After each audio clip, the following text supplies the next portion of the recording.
Voila. What's happening? Not much. What's happening?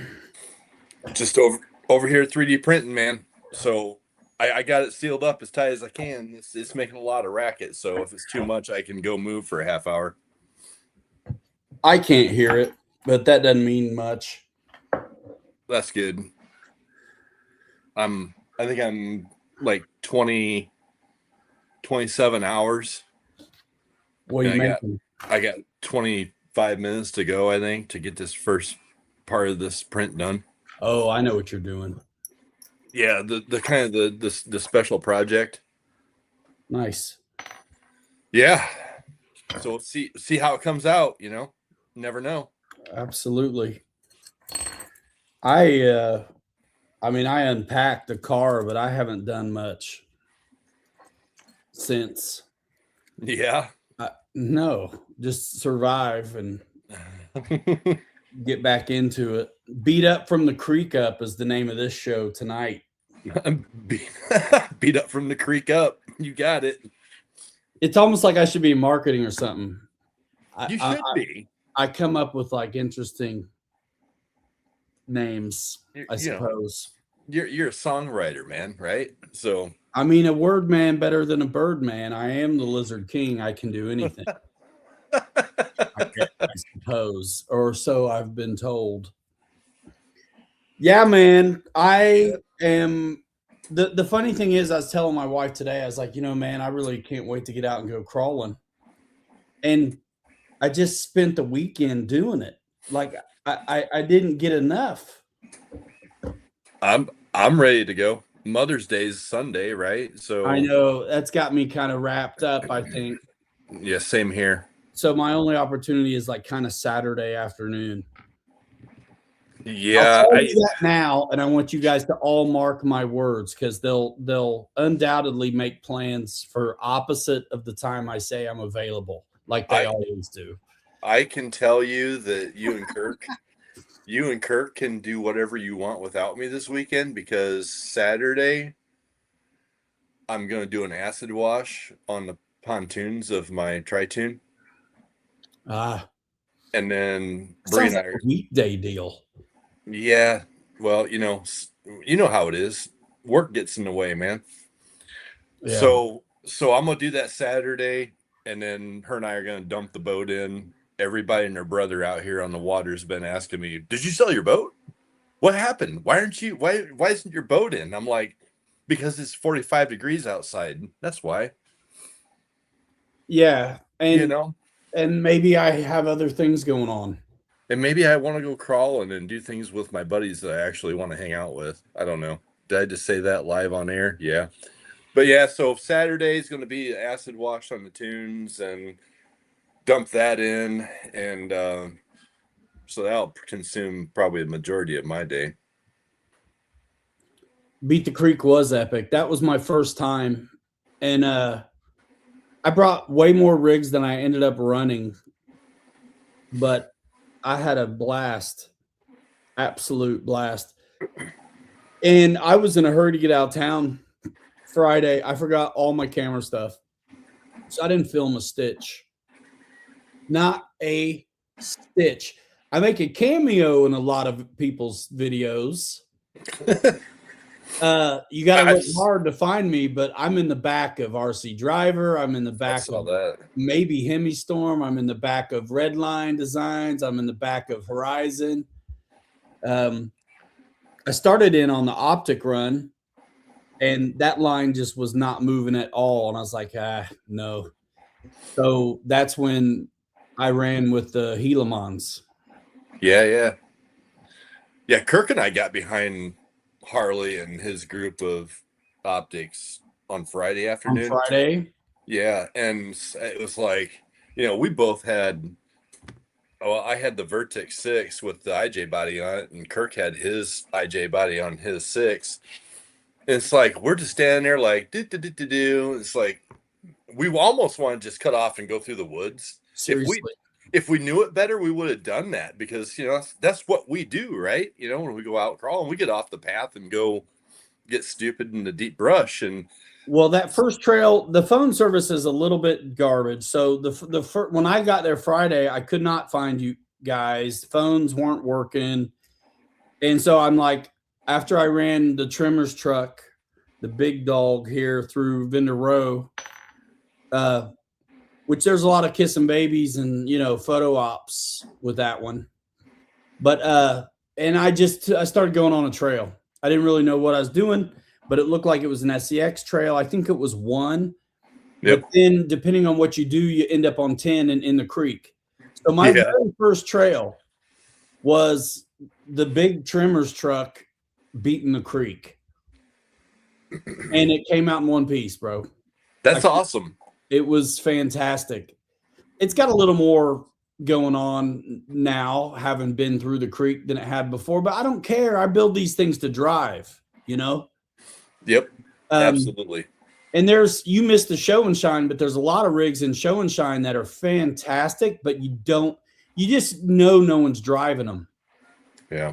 And some of them they are, and some of them they aren't. And it's fine. Do what, to each their own 100%. There's nothing wrong with having a shelf queen, No, there isn't. But I want to run them. And I was telling people that I was talking to, I was like, hey, I would say I speak for our group. Like, we're really want to make them look good, but we also want to run them. And, when people saw that big trimmer's truck, they instantly started talking about the Blazer last year. And I was like, yeah, that's my buddy's Blazer he made for my other buddy. So that was fun, dude. I had guys showing me pictures, once this opened up the conversation on 6-scale rigs, I had guys talking to me about stuff they'd seen on the internet and showing me pictures. And I'm like, oh yeah, that's mine. That's Kelly's. That's Kirk's. Yep. It was awesome. There wasn't a whole lot of custom, 6 bodies that I saw out there. Did see some IJs, not a lot, but I guarantee they were all on 6s only, except yours. Yeah. Well, it was kind of funny because, when Kirk and I got there on Friday, we decided, oh, you know what, you're going to run this, I'm going to run that. And I took the blue Verdict 6 body out. And it was comical because the first 2 guys I came across, they had their stock Verdict 6s parked there, and I just pulled the IJ Verdict 6 right up, parked right next to them. I'm like, is this Verdict 6 parking? And they're like, yeah. What do you? That's a SCX6. I'm like, no, it's not. And I pulled the pin and took the body off, and they're like, oh. So, every chance I got, man, I would pull up to a group of guys with Verdict 6s with stock bodies on, be like, is this Verdict's parking only? I would have done the same thing. How can you not, man? I had the most fun with the 3D printed rigs just because the conversations it would start. Dude, and I ran Lexan once. You ran Lexan once? I ran the CJ7 through the creek with the Rock Tex on it with a stock SR5 Toyota, Axial that Pete was driving, and then a built out SR5 that RC Driver was driving. He had the blue one he painted himself. Did you drive that? I drove my CJ. No, but did you drive his build up SR5? No, I didn't. Nah, we didn't trade controllers or nothing. But the CJ7 beat the creek as well, with the big Treps, Rock Tech system, and 3D printed interior. I'll be honest with you, watching the guys when we got there, we obviously went on trail 1 and then it splits, and then we wound up on 10 and coming up at 10, coming up along the driveway in the creek. Yes.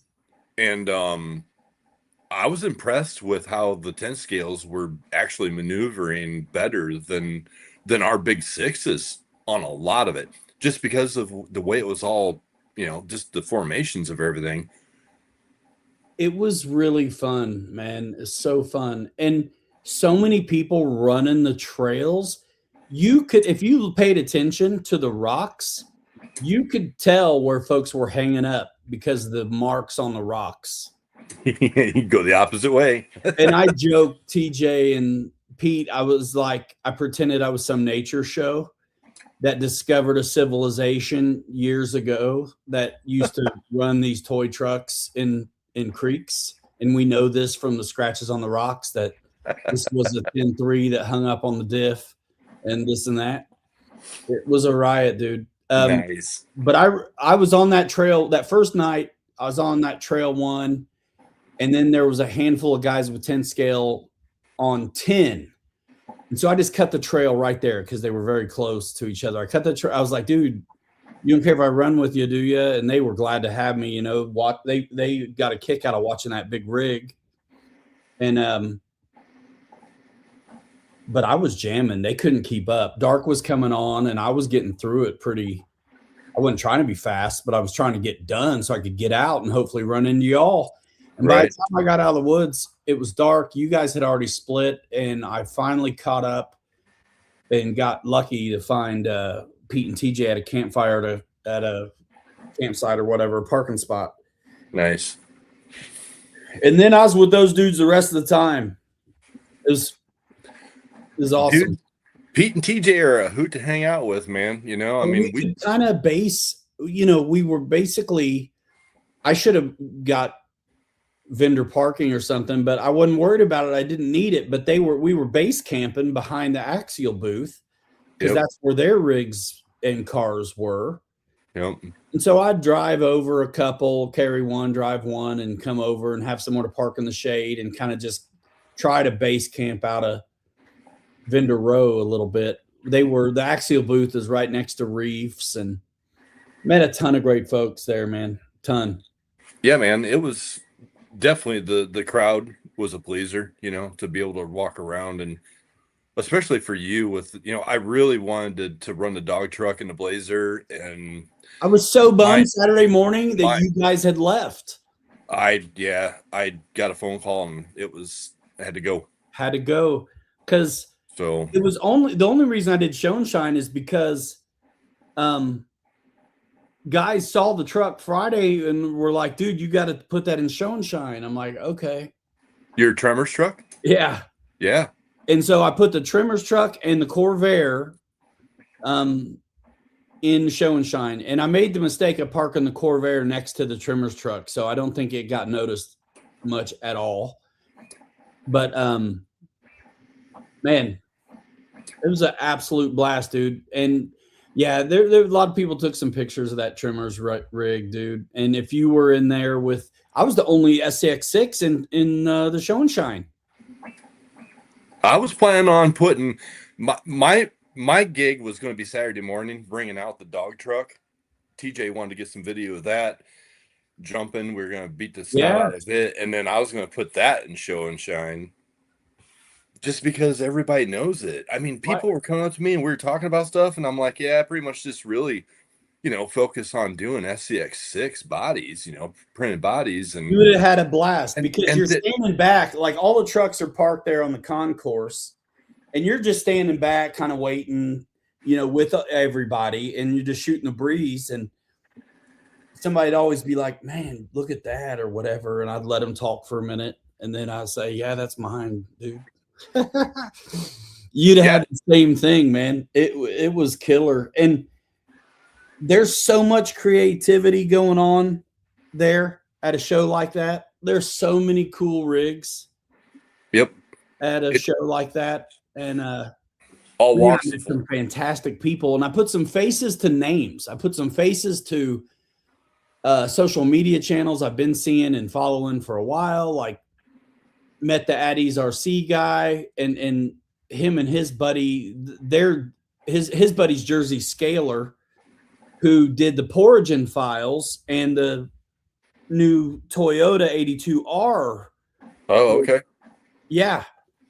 Nice. So I think he took a picture to show his buddy because there was only a couple Toyotas 82R on the optic at the show. I think I only saw 2 or 3.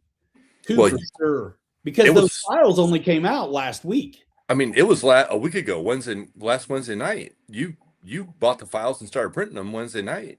I think I looked earlier Wednesday and they weren't.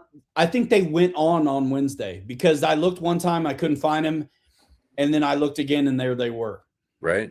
Yeah. And I think I had the R in the wrong place. I was like R82 instead of 82R, I think. Gotcha. Makes sense. I ran this up against the so after I ran the Corvair with my favorite scrubbed down Patagonias and Trial tires, I was like, I never had done anything to the optic yet as far as any kind of brass. So I threw those same Corvair tires, the scrubbed Pats and the heavy Trials on the 82R optic. And I still have all the mud on it and everything.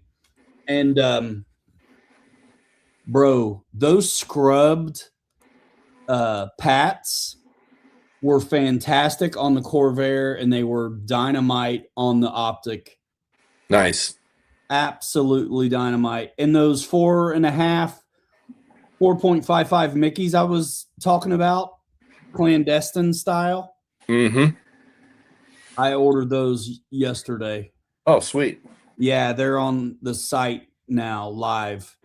Yeah, the XSs or whatever they are. Yes. Yeah, dude. Yeah, there was like I jumped in to do the optic run. There was like 70 dudes, 60 some people. Yeah. And that line was not, it was Sunday. I'm like, it was already an hour trail. But the nice thing would have been I would have got to do the barn at the end of it. But we were at the trailhead for 10 or 15 minutes. Me and just, you know, when you're standing in line not going anywhere, you get to chatting. So yep. It wasn't moving, so we just bailed. And then that's when I caught up with the boys. And I'm so glad I brought that Guillemot back to Pete because him and TJ both got to run Guillemons. That's cool. And I ran this, and sometimes I had the camera on this, like a 360 camera. Oh, so yeah. Someday down the road, I mean, I'm a part of some efforts, but I just didn't bring my own cameras. But dude, I had that 360 camera mounted to this, and I'd have one in front of me and one behind, and we went up over that sign that way. So TJ's 360 worked after I did the barrel roll with that, and it was he put that in my white SCX6 IJ body Friday night. We were going up Trail 9, yeah, in the creek, and he was like, "Hey," he's like, "Are your seatbelts like?" You know, are they got a little elasticity to them? I'm like, for what? And he's like, I want to put my 360 in there. I'm like, it'll probably fit. So he snuck it in there and it was tight. And then I did the barrel roll with that and it went flying. That was crazy. I think he's going to put some video out of the 360 with the barrel roll. I told him, I was like, dude, you think that was good? Wait till I get the Cuban 8 going. You ever seen one of these do a Cuban 8? We're going to roll it out. But when they were showing me back that clip, Pete was like, told TJ, show Ryan Kelly's truck doing the split S. Yeah. Dude, it's crazy. It flipped over, rolled, and then I was like, perfect, right back on his wheels. There were so many good trucks there. I did not get a sticker. You know, I did not win anything. I don't know what they were doing. I guess multiple categories. And I didn't know where to put them. You know, I asked a guy, I was like, where should I put these? So there's like a scale category. There's a unique category, whatever. There should be an actually drive it category and maybe a 3D print body category would be kind of fun. They should have a 3D print category because it's getting to be so popular now that really should be there because, you know, getting rid of the print lines and making, you know, you want things to look really good or glossy or an IJ that just printed out whatever color you want, slap it together and run it. You know, just it's all walks of life with the 3D printing. You know, a lot of people would figure out it was 3D printed right away, but they assumed I had a monster, like a huge printer. And I would make sure I told them, I was like, no, man, that's like 10 or 12 pieces. Yeah. Which means anyone can do it. Yep, absolutely. Anybody that's got one can, Yep. you know, and it was cool to see guys looking and peeking around. They were trying Oh to yeah. find glue joints and stuff. Mm-hmm. Like, go ahead, check it out. Good 'Cause luck with that. it's not there. Good luck with that. I was going to do a quick hey to everybody. Mr. Ramsey, hello. These flopping lips, welcome in. And married to an RC addict. What's happening? Chris Chris, Basinger in the house. What's up? Dirty Thirds, good to see you. Kirk's in the house. Vabe Froman, what's up? Kirk, Keith, man, awesome. You got the SVR. Awesome. Right. No, they left Saturday morning, man. Kelly had to get out of town. Yep. RC, what's happening? What's going on, everybody? I had arrangements already there was space for me. So I was at an Airbnb with Pete and TJ, which was fantastic. Chris, did you offload any K5s? Nope. And it's fun. I got a story for that. So it was in the back of Kirk's pickup truck, along with like 15 other things. And this guy come walking by. There was two dudes walking with like 110 scale trucks, and they just stop in their tracks. And I'm like, hey, what's up, guys? And they're like, that is a nice body. And I'm like, oh, well, thanks, man. And I'm like, which one are you talking about? And he's like, that K5. And I'm like, it's for sale. It's for an SCX6. And he's like, you know what? If I had an SCX6, you and I would be talking numbers right now. But I didn't pull it out and run it. I didn't have time. And if I would have, I probably would have offloaded it. Oh yeah. Pete parked the K5 he has on the table at the booth for a little while. Oh, did he? And he had to pull it down eventually so he wouldn't be tied to the booth. I brought my Scout. I didn't run it, but I was parked where I was parked at in day parking, which I didn't. Once I arrived Friday, I never moved the car till Sunday. But I was right up close to. You had to walk past me basically to get to the lot. And so whenever I was in the car, I got the back opened up, and you couldn't miss, what I had in there. I had the trimmers, right. Scout looking right at you. Yep. And yeah. It was nice to see the appreciation for the work. Mm-hmm. Yeah. For sure. And it's funny with few people that I did talk to around vendor row when I was driving the Vertex around, and we just started making conversation with people, and I'm like, again, it goes back to what I was saying earlier. It's like, yeah, I like doing the SCX6 3D printed bodies and stuff. And, they're like, yeah, man, somebody did a dog truck. And I'm like, oh, the Dumb and Dumber Mutt Cuts wagon? They're like, yeah. I'm like, yeah, it was me. They're like, what? Do you have it here? I said, yeah, it's with me. I'm planning on driving it tomorrow. And then that went south. But yeah. Dude, everybody would have took pictures of it. Oh, yeah. Yep.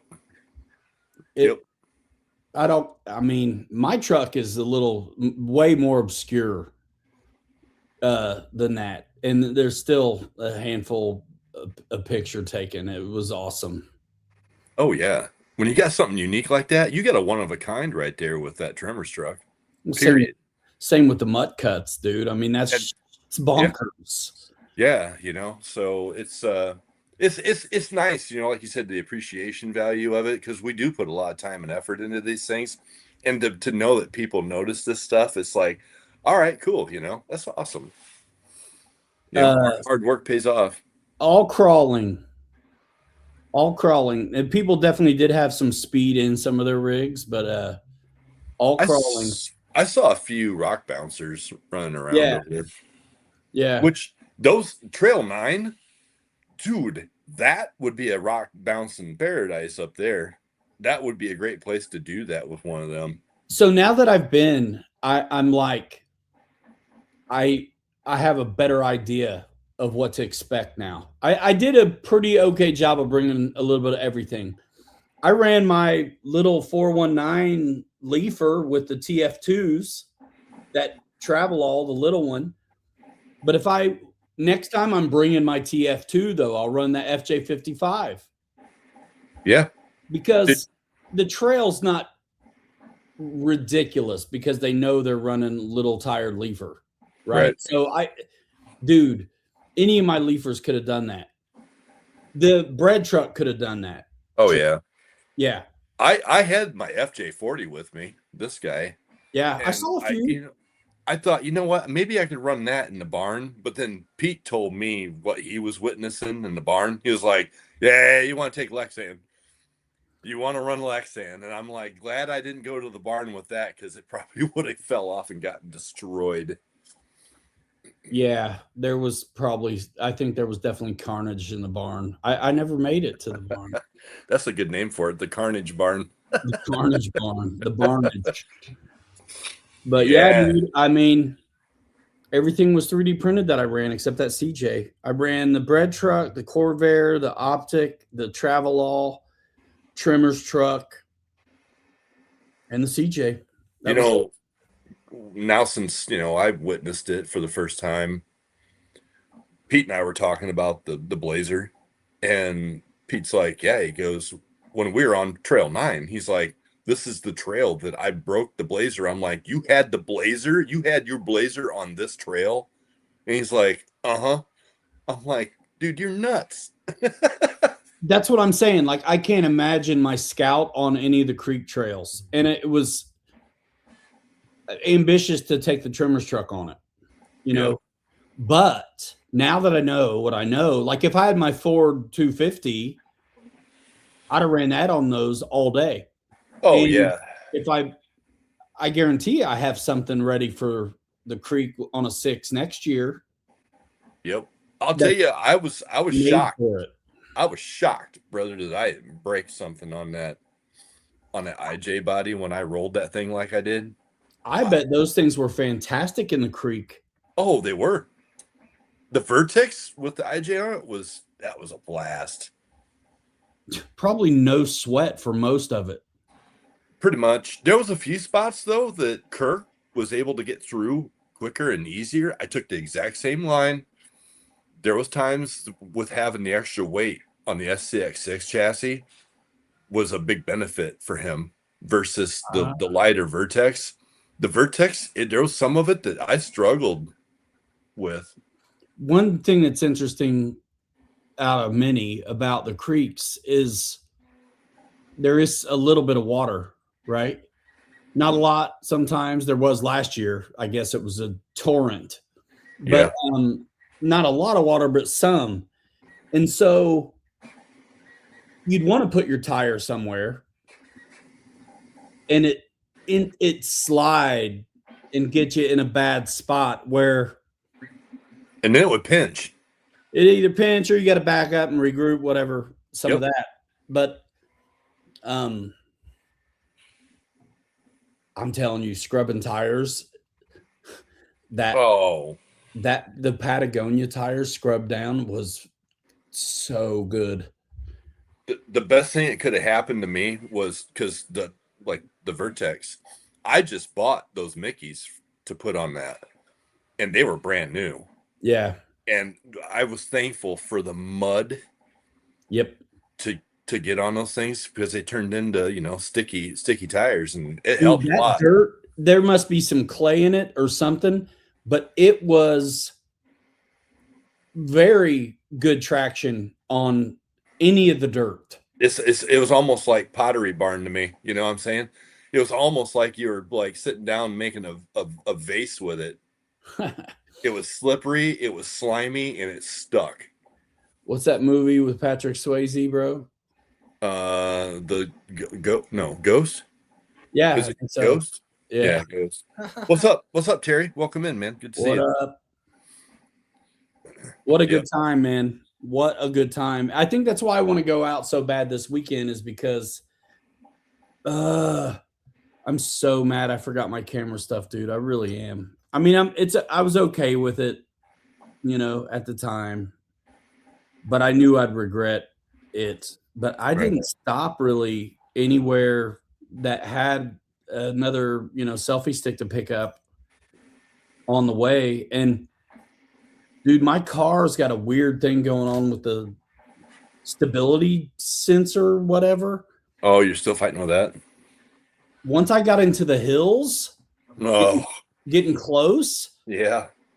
bro, if you were driving with me, you would wonder what the hell I was up to, because down the hill, I'm 80, 85, because I want the momentum to get up the next one.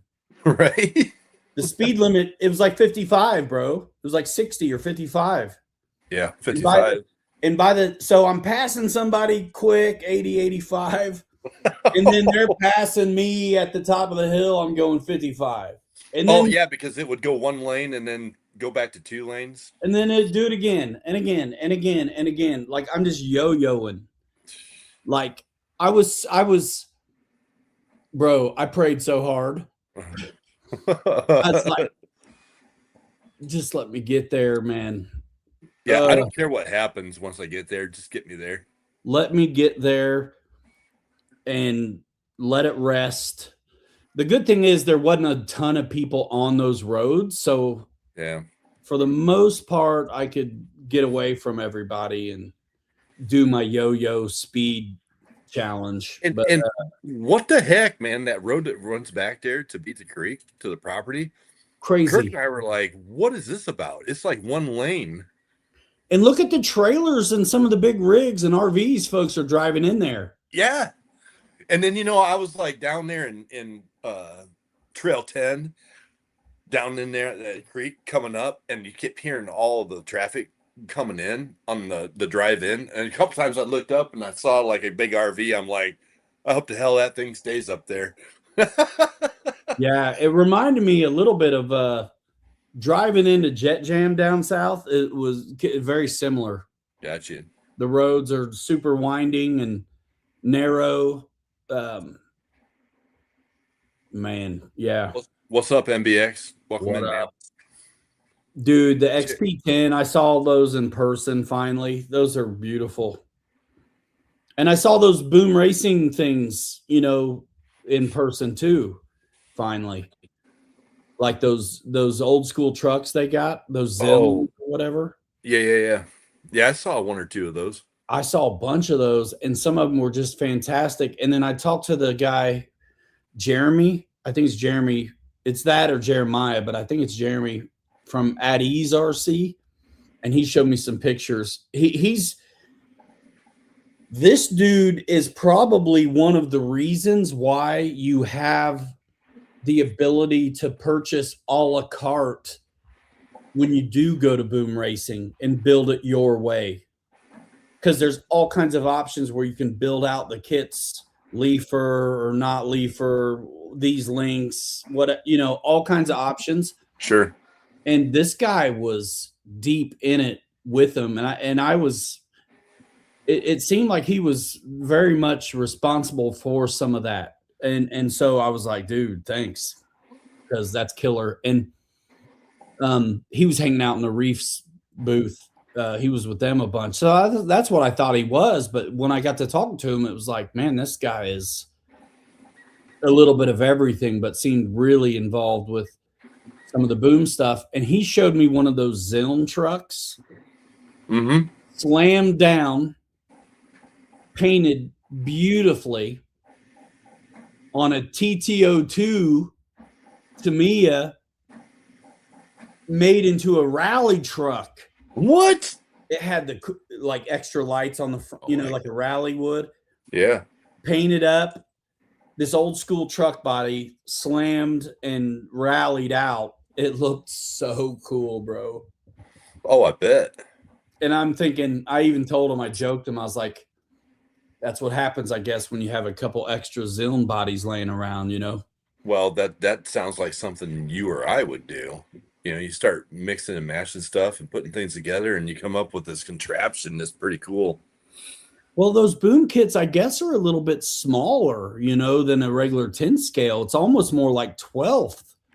Yep. But I think there's some options on wheelbase. So, man, there's a lot you can do. I saw a ton of them. A lot of them seem to be patinaed out and turned into wreckers. And, One thing, there was a theme for that show and shine. It was like Kentucky bourbon or Kentucky moonshine or whatever like that. And Yeah, I noticed that. Yeah. I didn't know that though until I saw them in the show and shine. So next year I'm going to pay better attention, because depending on the theme, it might be cool to go with doing something like that. Yeah, I saw at the last minute that they were doing something with the Kentucky bourbon stuff, and I'm like, doggone it. Yeah.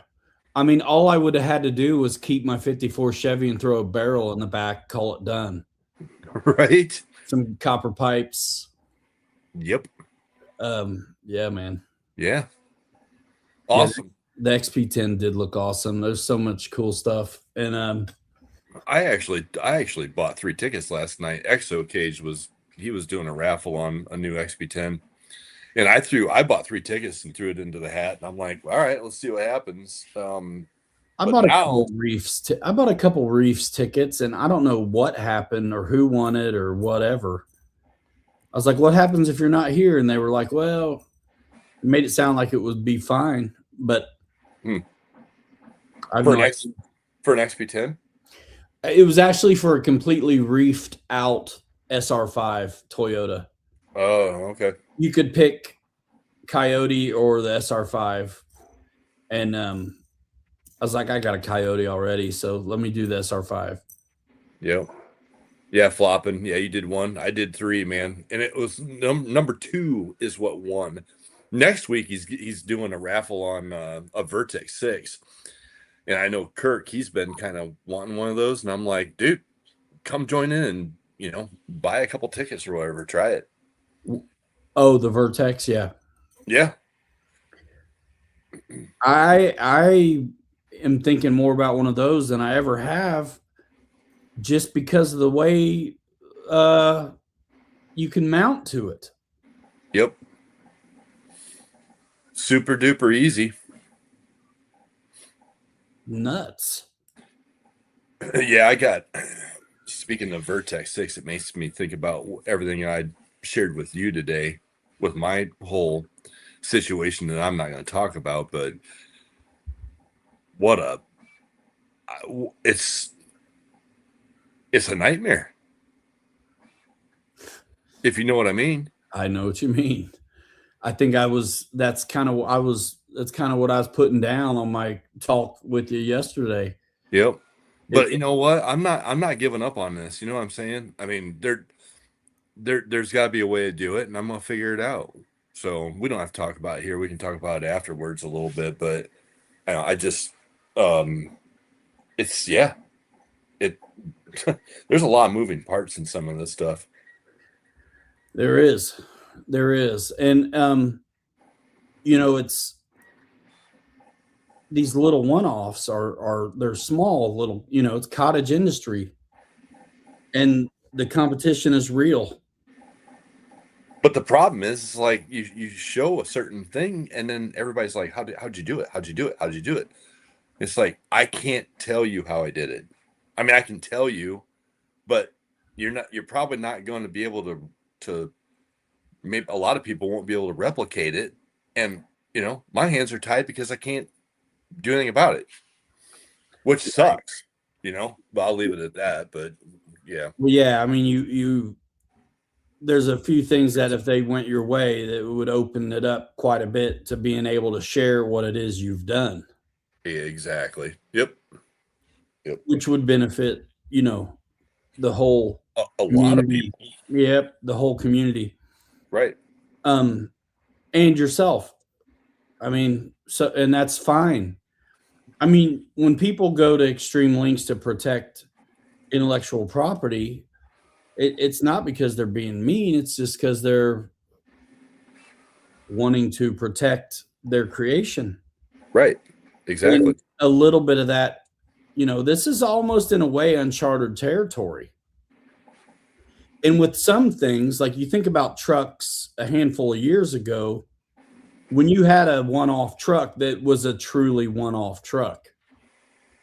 Well, now with the way files are, and because of 3D printing, a one-off could be shared a number of times to people who never paid to buy in.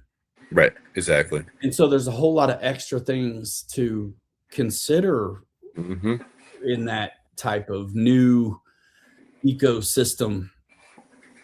Yeah, and the more popular that this stuff gets, or the 3D printers, I mean, it's going to be a saturated market that is going to be a wild, wild west market, and it's going to be very difficult to hog tie things that have intellectual properties or patents or protected copyrighted laws with them.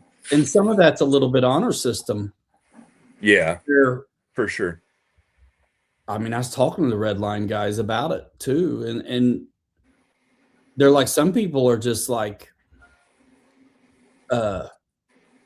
yeah, screw your rules, basically. Right. Yep. And then a lot of us are going to just respect that, and that's what I expressed to those guys at Redline and Josh at You Imagine, where I was like, I understand how some of the community may respond to some of the notices that have been put out on the IJ in regards to the Facebook group and the intellectual property of it all. And, some people may bristle at some of that, and I get it. But also, as a creative type of person myself, someone has to do it. Oh, for sure. And someone's going to be the first to have to protect IP that ambitiously. Yep. And so that's kind of what I expressed to him, was like, I get it. And those guys were all super cool. I ran with those dudes when I ran the CJ7. We were the Redline guys, and Hemi Storm was running with us, and Greg from RC Driver and Pete and TJ were there, and they're great dudes. You know what I'm saying? Yep. But they're trying to protect it,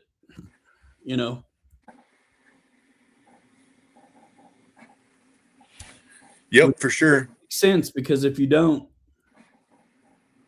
I mean, like what Floppin just said, 15%. I can't remember offhand if it's still 15% or if it's 22 or 25% now. But yeah, I mean, once China gets a hold of it, they're just going to do whatever they want. Sure, 100%. Oh wow! If 50% change is the magic number, then every one of these things that I've printed off is fair game. Well, sure, exactly, and quite frankly, rightfully so, for what I've done to this. In my opinion, it's pretty darn close to 15%. But that's what I'm getting at, guys. Like this thing, for instance, it fits well on the SCX6. And again, I did some magic numbers on the size of it and got lucky right out of the gate. So I don't have to take anything off of that chassis to put that body on there. And altered some of the files, to make it fit for me, what I wanted, me personally. And there's going to be some media coming that's going to, cause me some headaches. So I'm kind of in a pickle.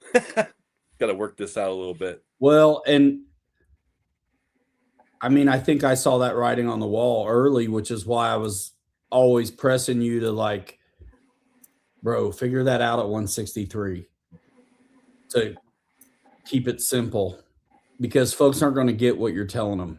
Right. No, I get it. Absolutely. With the different numbers, and you're not able to sell the files that way, like G codes. So what are you going to do, man? Yep.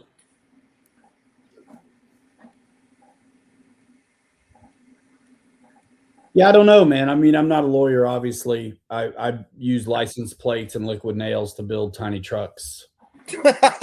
Heck yeah. And kindergarten CAD programs. Dr. Pepper in the house. But yeah, I don't worry about, like, an 84 sheepdog, a van. No. Like everything we've got pretty much is open game. Yep. What up, Lasso Kid? Anybody I've missed? Good to see you. And sorry. Yeah, so it's I right now in the position I'm in at this very minute, I need to have some conversations with some people before unleashing the dragon, you know what I'm saying? Yep. And I'm in the same boat I was yesterday, where it's like I've operated in this kind of marketing side of this stuff for a long time, where I've been the conduit for connections and some deals. And everyone's glad to have you while the deal's being made. But as soon as they've made the deal, there's no need for you anymore. Right. And so your own thing is the goal.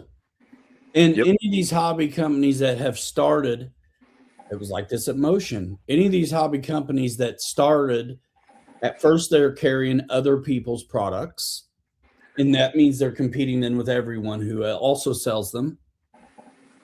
But the goal was always to have your own thing, whether it was your own or you just had managed to lock down exclusivity.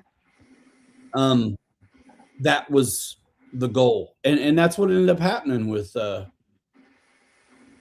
Free Wing and Flightline, and what they got a few of their own OEM stuff now that obviously was already being made somewhere else, maybe, but they lock it up. And because of what we do, it really kind of is just us. So there's not, you don't have to sit through a boardroom to get a decision. In your case, you need permission to be authorized to do what everyone else is kind of trying to. Right. But if you're doing your own thing, you don't need permission. Right. You need protection. Right. So exactly. I would follow suit just like them. Word for word on the agreement. Well, that's like we talked about last night. I mean, that was supposed to be. Josh told me, he's like, bring it and put it on the table. You imagine on Saturday down at Beach Creek, because he saw it and he was like, dude, that thing looks awesome. And with me creating those files that bolt onto that, there's not anything there that's any issues to worry about. Oh boy. I mean, do you have your auctioneer's license, Ryan? You better start right now, man. It's not done. I was going to do windows. And these aren't really the tires I like on it. These are the stock optic wheels. Exactly. I mean, I suppose I would. I don't know. I probably want more than anybody wants to give for it. It depends if I got to put windows in it or not. The lights don't really work. They're just dummy lights. Does he want the whole thing or just the body? I don't know. It fits perfect on a 10-3 with the Coyote mounts. So this could be on a straight axle or portal, depending. I want to drive it before you sell it, bro. It's one of my favorite paint jobs so far, to be completely honest, man. Dude, I mean, come on. Hold on.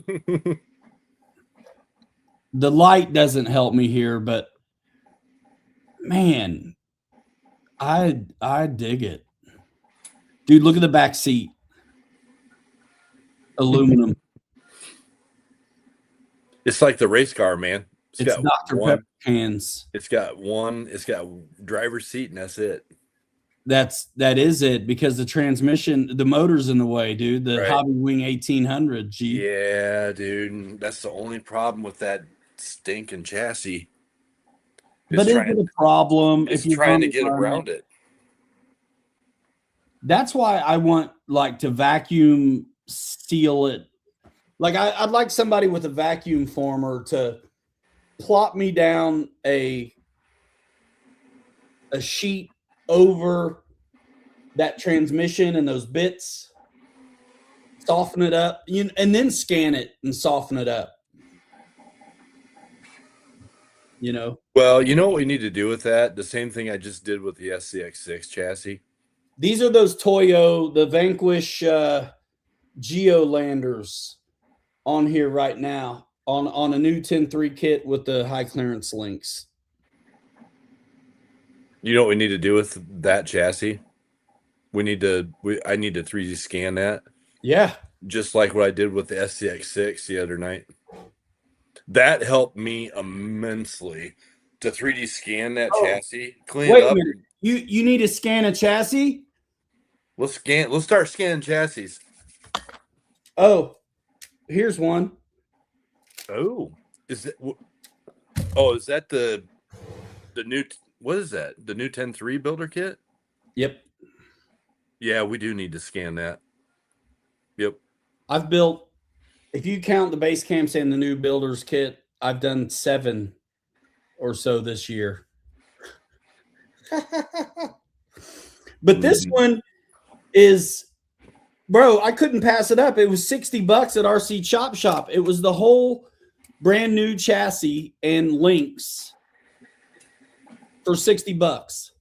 This is the same chassis underneath my bread truck and the same chassis underneath my Corvair right now. Heck yeah. Oh, by the way, transmission done, all done, gears in it, all the things, $55. I was like, how can you not? I already have an extra front axle from doing the pre-runners. Sweet. Awesome. And man, yeah, I can do a kit in an evening these days. But I couldn't pass this up. I was like, bro, if I get this, all I need to buy is the rear axle, and I got another rig all the way. Right on. What flopping? What are you talking about with Josh? Does he have his own line of scanners or something, or is he have so many Josh of them? Has so many scanners, it's like a running joke. I love mine that I got. It works fine if you know how to use it. I talked to Josh at the show. Did you? Yeah. We walked past him. I didn't say anything to him, but I met him at I met Reefs in Vegas and I met Josh in Vegas the first time. Right on. I was a little bummed out, Matt wasn't there, but it was cool to I marched right up to Greg because I was driving that trimmer's truck. I was like, bro, check this out. Nice. Dude, check this out. And Hemi Storm was a super nice guy too. Sweet. Yeah, dude. I was actually told today to reach out to him, and I'm gonna refrain from that. What, Hemi Storm? Yeah, because of the situation I'm trying to work through. No, he's got like 5 or 8 sent to him to review. No. I could probably do better with a scanner than I don't know, man. If you have a scanner, you also need to be able to run CAD still. Yeah, yes. I was talking to that Jeremy guy at Addie's RC, and he told me he took some online 30-day CAD type of YouTube university. That's me, ladies and gentlemen. And you know what? And I don't drive any of my vehicles. I'm really considering it. Because I don't want to have to rely on somebody to make what I think of. And if I can design it up, it's easier to replicate. Like so much of what I do is a one-off, even if I'm using a printer to do it. Bro, some of these things I make spacers and front mounts and weird little this and that. Bro, I'm drilling the holes myself after I make it. I am not able to place them symmetrically. So dude, I do it manually. And once you do you get the 3 or 4 clicks to put it where you want it, whether you want it centered on the piece or what you want. And dude, yeah, once you learn CAD, you're going to be like, holy crap. I want to make my own thing. And the nice thing is, with these printers, I mean, their tolerances are really not well. I mean, it holds tolerance really well for what it is. So it's They're like, man, super good. if you're gonna put a 5 millimeter hole in something, it's gonna be 5 millimeter. Yes, and you have to figure in your own tolerance because whatever you ask for, you'll likely get. Oh yeah, 100%. What is tolerance generally? 0.05 or something that you want to give a little wiggle? And I mean, it depends on what it is. I mean, tolerances usually are plus or minus 10 thousandths or less. I mean, 10 thousandths, in certain worlds is a lot. But I mean, if you're working with this type of stuff, 20, 25, 30 thousandths is plenty enough clearance. But yeah, it depends on what it is. Yeah. But yeah, I like my 3D scanner. It's just the lighting has to be right. There's a lot of factors that go in with those to make them work right. I got lucky with that SCX6 scan the other day. The lighting must have been just right. And man, I went after it, and it took me, I don't know, probably 10 minutes, 15 minutes to scan that thing just because there's so much there. But it was nice to be able to bring it into CAD and put a special something on there. Bro, like And just, I want to do that to everything. dude, it was sweet because my quick releases that I do on the front, I got right up in there and zoomed in and set that thing, put that right in where I put that right where I wanted it against the front bulkhead. Bro, if I the mounts are the bane of my existence. You know this. I've been talking about the mounts, how you mount a body since I started doing this. Mm-hmm. It's always the pain in the butt of the project. And I've worked it out with what I've been given. Mm-hmm. But if I could drag it in and do what you did, I'll make my own. I'll make my own. I'll make it part of the body. That is so easy because I showed you pictures because you drop the body down on top of that Yeah. chassis. And you see where the And cutouts are you for the see- shock towers, You see everything. exactly what all you need to eliminate. That's what I'm talking about, brother. And then you lift it back up out of the way, get it out of the way, and then you start working on it, It's slick. I keep getting farther and farther into it. I can't run Fusion like what Josh does. Josh is like, he's awesome at it. He's an animal. I love watching. He used to do it on Sundays, I think it was Sundays that he would do the CAD thing. It's like Sunday night STL or whatever. I think we'll see more of it. He's been doing more of that again. I think it's more viable now. I think there's more people in it now. Absolutely. Where it may have, and I talked to him about that. And he's like, yeah, the numbers. And I was like, yeah, I get it. But I think the numbers would be better now, and the value is unbelievable. There's more people into it now. It's not going to fall on deaf ears the same as it might have back then. And in RC 1 year, it's like dog years. It's like 7. So if it was a couple years ago he was doing that, it's really like 14. Yep. And yeah, but kind of like Chinese New Year. I call it the RC apocalypse. Yeah, no kidding. You better get your stuff before then. Yeah, I've dealt with the Chinese New Year stuff with dealing with RV stuff at work in the past years. But yeah, I enjoy watching Josh work out stuff on Fusion. And you know what? He moves so fast that you gotta pause it, because I sometimes will try to I'll try to play along, just so I can learn the moves. You see him like time lapse design the mounts for the Rock Tex on his optic or whatever it was. Oh yeah. Bruh. Yeah. But he did the same thing that I just did with. I probably learned it from him at some point in one of his previous YouTube videos. But he took the 3D scanner and scanned the area that he needed to work with and brought it right into Fusion and worked it out. I'm like, yeah. Absolutely. It's a greatest group of folks you get to be in, whether you're flying, or wheeling. It's been fantastic. Yeah, man. It's fun. It's fun learning every day. Like, this hobby is so intriguing. And when you start playing with the CAD and the scanners and doing the printing thing, it's like endless. I gotta say that's never been on my list, but I mean it would be a riot for sure. Would you all be interested in low rider hopper just for fun? Well, it would have to be for fun because I don't know who gets one of those and is super serious.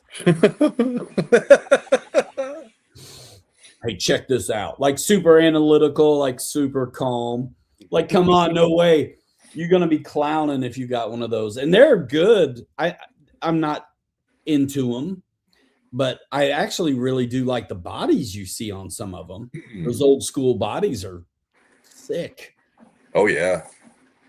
And That's you know what? the body I would want on a drift car. Something obnoxious, big. Take that Corvair and turn it into a drift, put it on a drift chassis. If I did that, I could do it without cutting arches.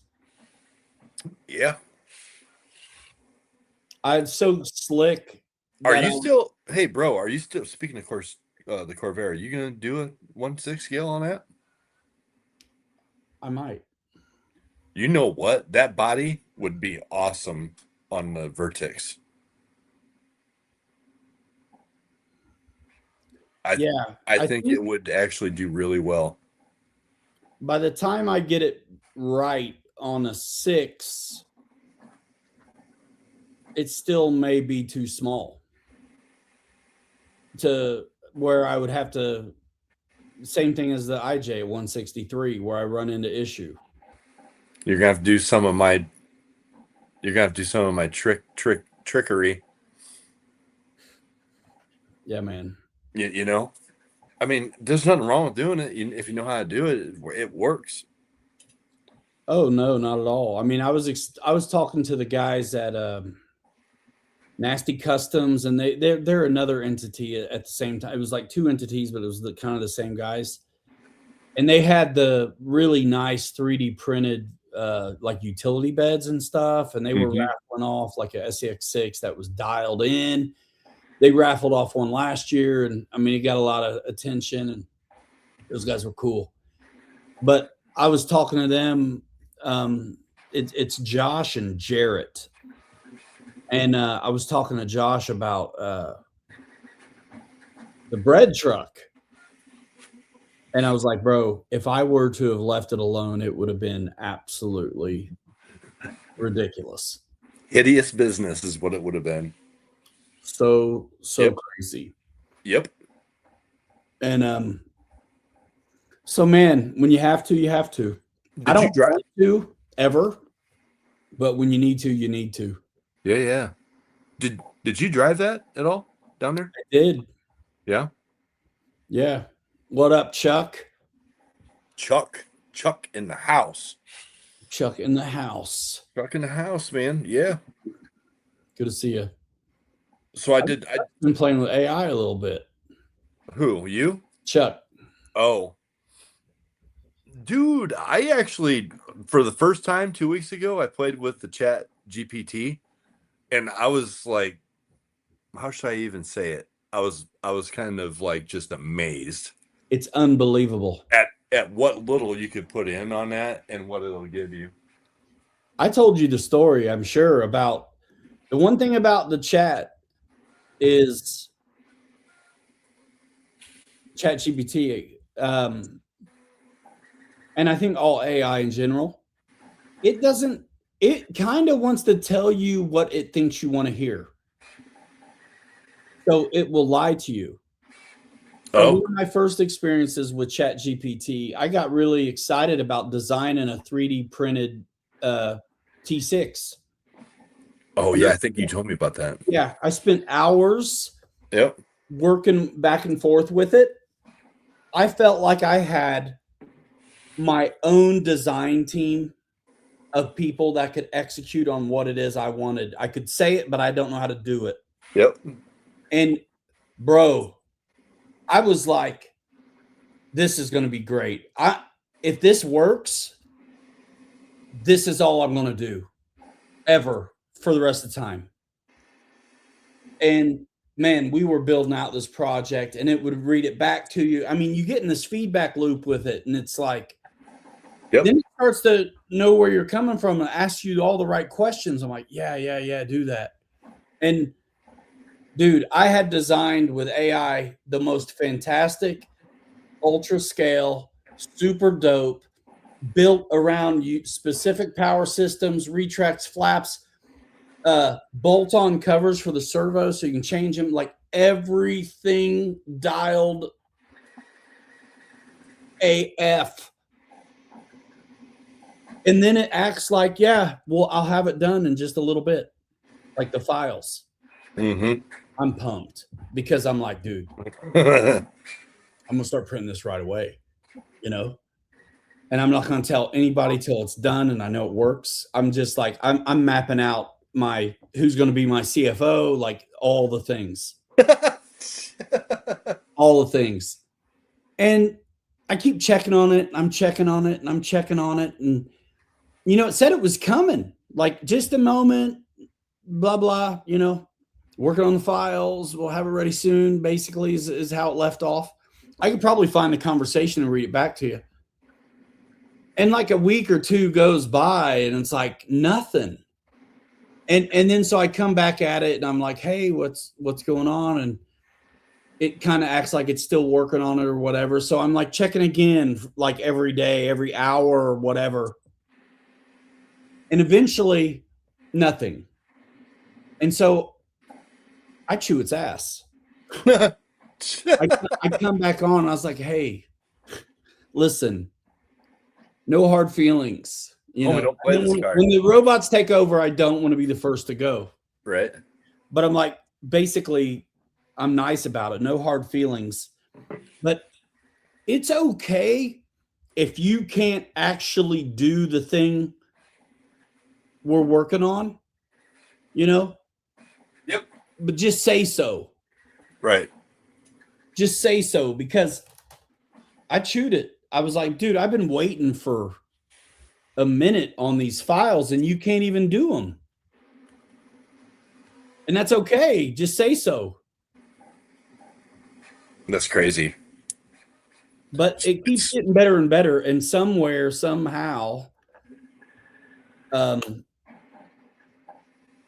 somebody's going to make you want to turn around and say goodbye.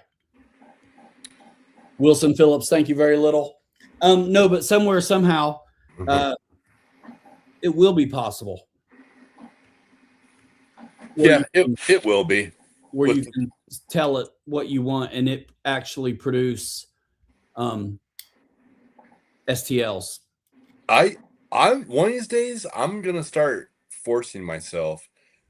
There's one guy in particular that I saved his YouTube channel that has a whole series of how to take and find a car print that has the, all four sides to it. And he takes you through step by step of what to do on CAD to be able to basically create a body. And one of these days, I'm going to really focus and just every week going to do a couple of those segments and learn from it and figure out how to do this and do it for myself. The only other thing I know what to do is actually go 3D scan a car, which, I mean, there's guys that can do that.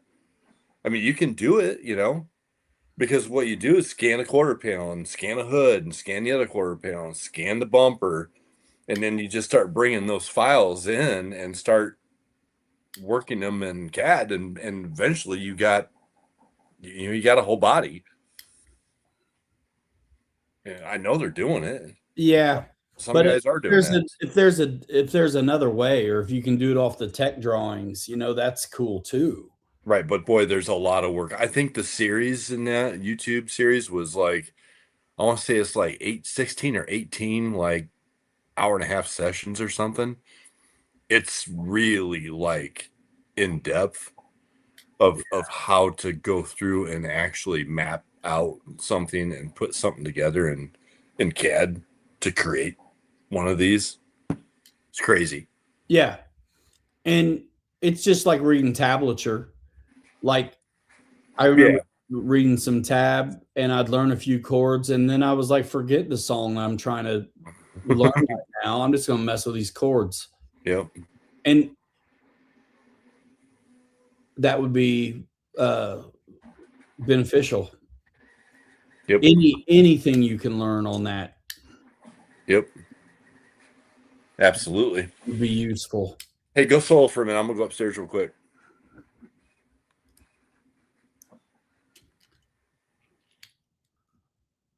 I've played around with some of that AI to make thumbnails and stuff. I've used it to outline videos before too, just like,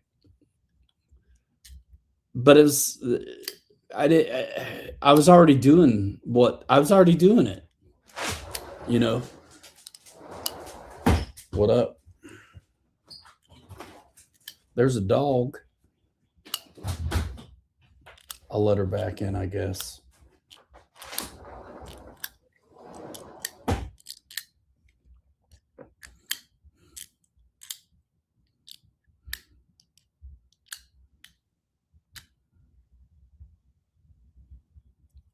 Sunday AM podcast. Yeah. I mean, it's no Top Golf, you know what I mean? Top Golf news. Neon lights and trick hydraulics on the RC US Army Jeep.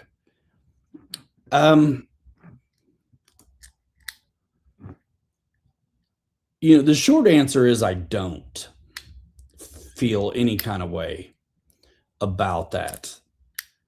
I think that has its place though. And I mean, you know, you definitely get the conversation started if you did that to a 1941 Willys Jeep, though, for sure.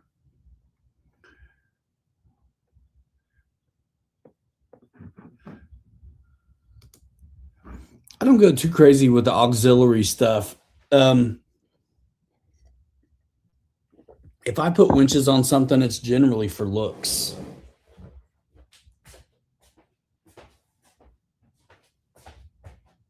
Come on, dog. Dog.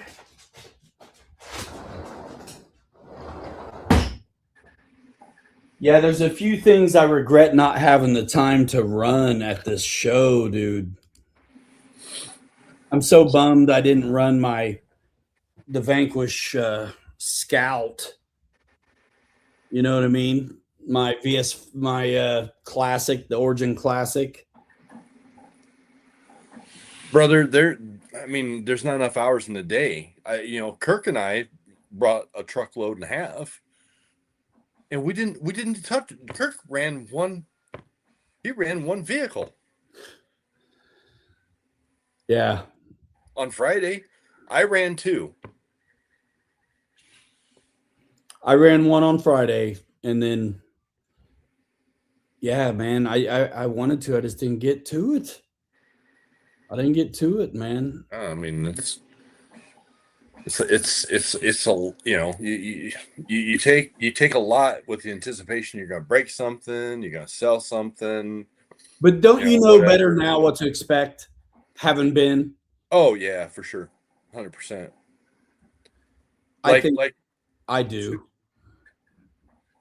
Like Axial Fest 2 years ago when Kirk and Sean and I went down there, the only thing I drove was my 10 scale Jeep Rubicon, my Wide Max. Oh yeah. That was the only thing I drove. Yeah.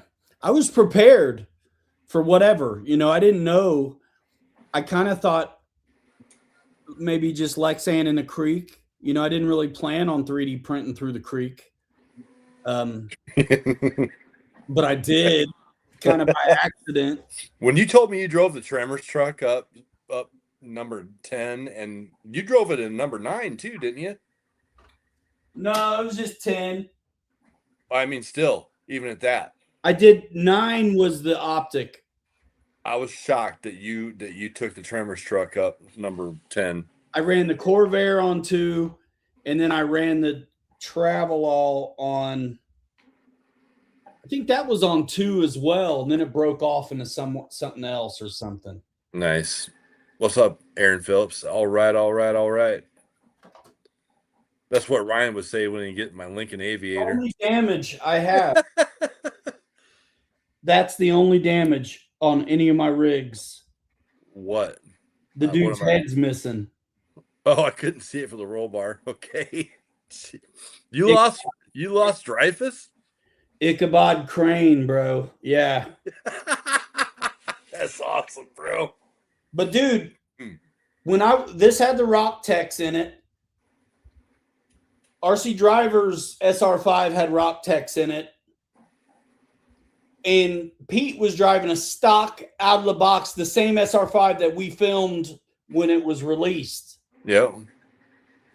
And he made it everywhere we did, bro. Oh, yeah. Stock SR5.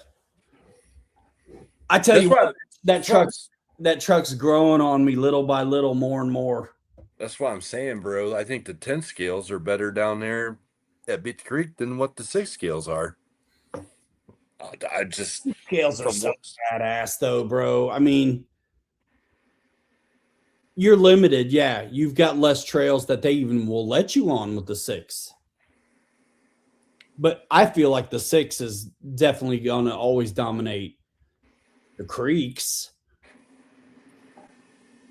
There were trails we didn't even get close to. I think there was a bunch of like leafers and some real scale stuff somewhere else that I didn't even see those trails. There was like something at the end of, I think it was Trail 9, right by where you walked from the parking area into Vendor Row. And right to your right, there was a trail there that had some, was that number 2? Yes. They had some small 1/10 scale, like, you know. Trail 2, if you're new, and Trail 2, if you just want to, I mean, there's so many spots that are good for filming. But Trail 2, I would run any 10 scale rig on there and want to film it. Any of them.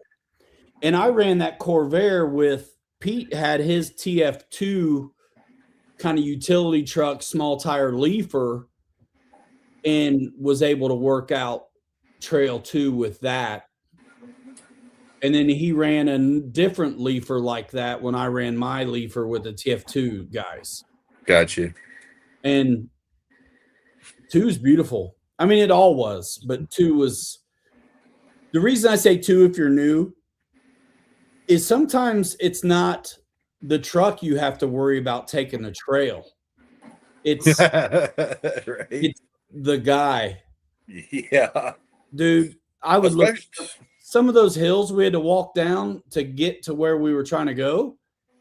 I would joke with dudes. I'd be like, man, listen, I'm just going to roll down the hill.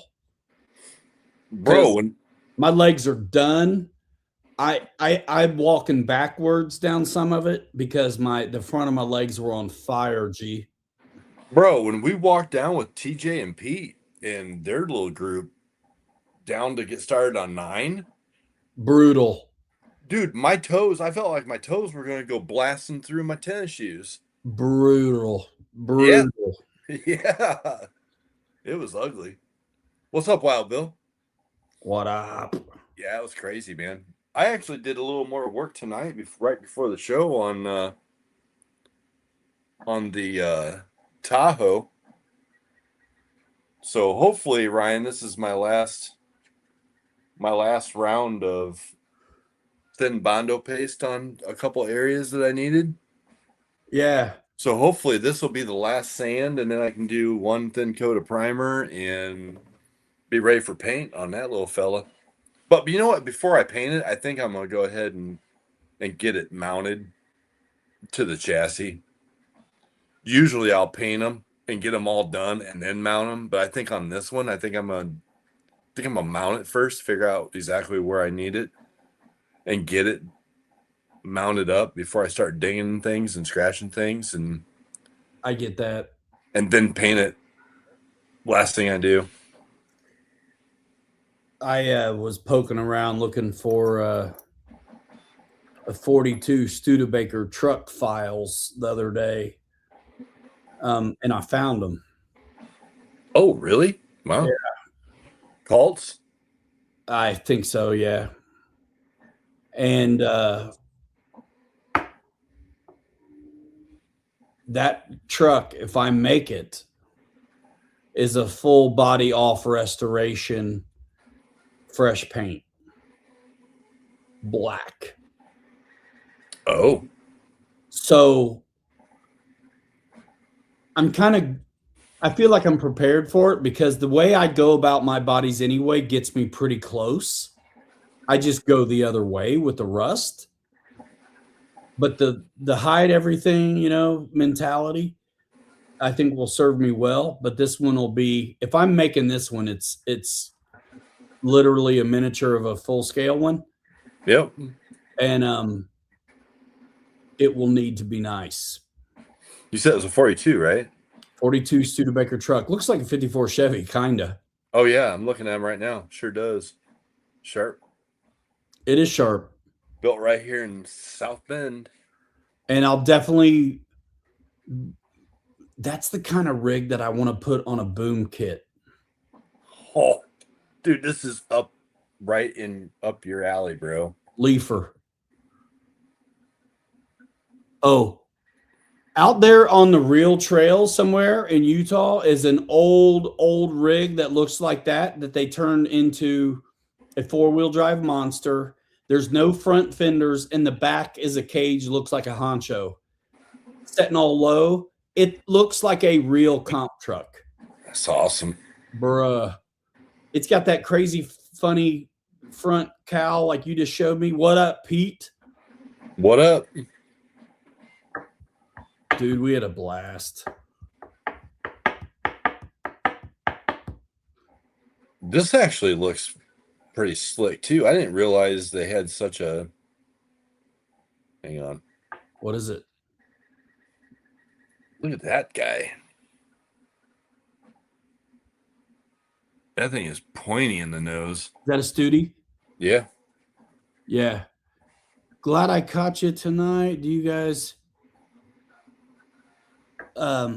use a special light kits for your SCX6 builds? I'll tell you what I use on mine.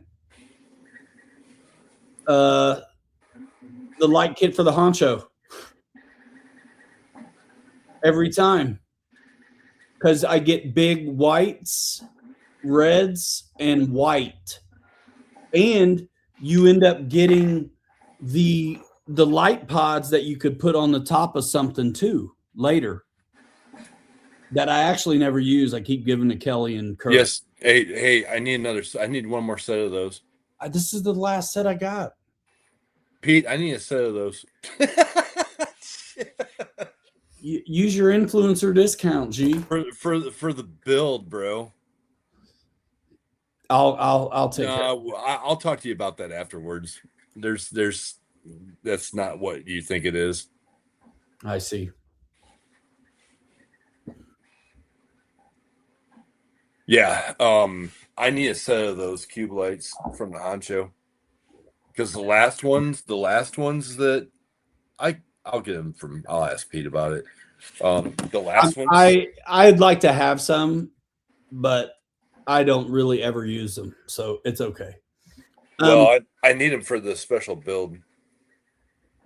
And then to finish up, Aaron, to answer your question, so sometimes, a lot of the time, those are the lights I use, but they maybe aren't gonna get me where I want to go. So I'll just cut and splice in and solder wires and stuff. But I like them because they don't need a light controller, and you can wire them into any channel if you don't have any left on the receiver. Yep. And on the 6s, there's always plenty of channels because it's intended to have those lights. And I use the Honcho lights instead of the Wrangler lights because the Wrangler lights aren't really like bulbs. They're more like LEDs on a little PCB board for each lens, really specific to like a new Wrangler, which might be appropriate for what you're up to, Kelly. I need the most correct ones I can get, brother. Dude, the Wrangler SCX6, those lights should be as close as you're going to get for what you need on that one. Yeah, I don't know if they'll fit. Still sorting between that was more wheeling than I've ever gotten it. Axial Fest. I called the show beat up from the creek up tonight. Yeah. I've made myself get outside after work and like shoot hoops just so I don't lock up completely. So I don't lock up completely, bro. That's what you gotta do. That's what you gotta do. Yep. Back when I built the Blazers, those trailer side marker lights worked perfect for on that. And I went to buy some of those for the other two Blazers that I still have down here in pieces that I got to put together. And they weren't available. And I was lucky to find another company that had pretty much the same thing. Oh, on Amazon? Yeah. Yeah, for those side marker lights, those work really good. But I'm all over the place on lights myself. I actually buying the Axial stuff, like what Ryan's talking about for the 6, is the best way to go because those lights are brighter than anything else you can buy. And they're big bulbs made for the big 6. Yeah. Have a full set of JLU lights if you got a Honcho light kit. And on the 10 scale, I use the new CJ7 light kit. You get amber, red, and whites. Let's talk it over, brother, because I need a light kit, man, for a Jeep. And I'm not robbing mine off of the stock body, my Jeep body I bought from you. I'd probably go with the Honcho ones, man. But the lenses from the Wrangler might be actually useful. The way that this situation is that I'm working on over here, the lenses are super thin, and I think I'm just going to print them out in the transparent red, 100% infill, and I think they'll be just fine. Or I might go 60 or 70%, depends. I want to get a grid pattern on the inside of them. Oh, you know. So I think I'm going to try printing these first before I look anywhere else. Yeah. I mean, once you have the lenses, if you have the lenses, then the only trick is the buckets. Yeah. Nail and Aaron, you can find me either on Facebook at KKRC76, or I just actually started an Instagram account under my KKRC76. Yeah, I know Louis Fix-It from the Urban Legend channel. He's one of the panelists sometimes. He's a lot of bashers. And I think he could do whatever you want him to, but he kind of needs the body. It seems like he wants the body when he's going to do it. So that's the one thing there. I have thought about Louis before because I'm like, hey, man, give me a few strands of whites this long. Give me a few strands of reds this long, 2 on each, make them this wide. If there's slack, I can deal with it. But it does kind of suck having to solder and stretch them out to get across the tailgate or whatever. Because the thing about the Honcho lights, those red lights in the back are intended to go on this particular cross member right here. Yep. So they're made very narrow. So you got to split them. You got to add some wire in if you want to widen them out. So these guys, I bought these on Amazon. I've talked about this off and on the last few weeks. And You put need a those 12-volt battery though.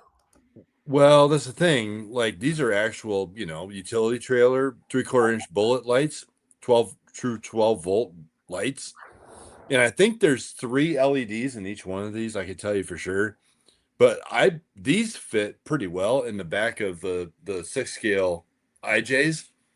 I tried using the clear ones for the headlights and these for the taillights and wired them together. And the 8.4 volt BEC will not handle all 4 of them. So I wound up having to power all 4 of them in the white IJ off of one of my 3-cell batteries. They're just directly wired in. So, and to tell you, honestly, yes, there are 3 LEDs inside there. And it's kind of comical because what I did with the amber ones, I'll never use them. I cut the face of them off and glued them onto where the fog lights go on the nose of this, underneath the headlights.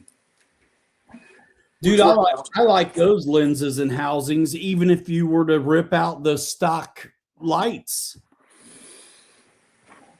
Yeah, for sure. I mean, you can do that. That's why I was just telling these guys. That's what I did with these. See how I cut the face of that off? Uh-oh. First print of 3 is done. Just finished. But I cut the face of those off and just glued them onto the nose of the blue IJ where the turn signals go. Those look good, and they got those little bezels and stuff already. Yeah, it's already got the reflex already built into the. Yeah, it looked good. Totally cool. I'm never going to use the amber lights for anything, so I was like, "What the heck? Might as well just." And if you want to leave them on 12 volts, what do? You just let a 3S be the power supply for the lights. That's what I just told everybody. That's what I'm doing with the white IJ. I mean, I always carry 2 batteries on board, anyways, like everybody else does. So I just soldered on an EC3 plug onto my wire and just plug them into a 3-cell pack. And giddy up and roll. Holy crap, Ryan! My first print's done. Your first print of forever of 3. First print of 3, brother. 28.5 hours, brother. Jeez. And I got 2 more to go. That thing will be sick. I think so. Cracking the first one off my plate right now because I gotta get. No, I'm just in like recovery mode still. I'm like, what do I need to make next? I need to finish stuff. I need to get a heat gun, I think, for making windows. Oh, yeah. To heat up my Lexan. Yep, absolutely. Because I keep buying the wrong thickness. Are you buying the 30? I'm buying the like 3/32 or something. Huh. Or like 1/16, which doesn't sound like it's thick, but it is. Yeah, 1/16 is pretty thick. Bruh. Sorry, I'm coming back. If I don't keep moving on this project, I'll never get this one done. Do it, man. Keep moving. This is a big one. I was looking at parts, man. I'm gonna have to go to RC Chop Shop or somewhere because the housings and everything I need were there, but at Horizon, the axles themselves on the rear, the metal drive axles. Yep. They're out. Oh. And so I was like, because I was going to build up a shopping cart full of stuff. And then I realized those were not available. And so I was like, you know what? I took everything out of my cart except for those new Mickeys. And dude, those new Mickeys look so good. I love the size. I want to see that 455 on that Corvair really bad. Yeah. Yeah, probably fit perfect, man.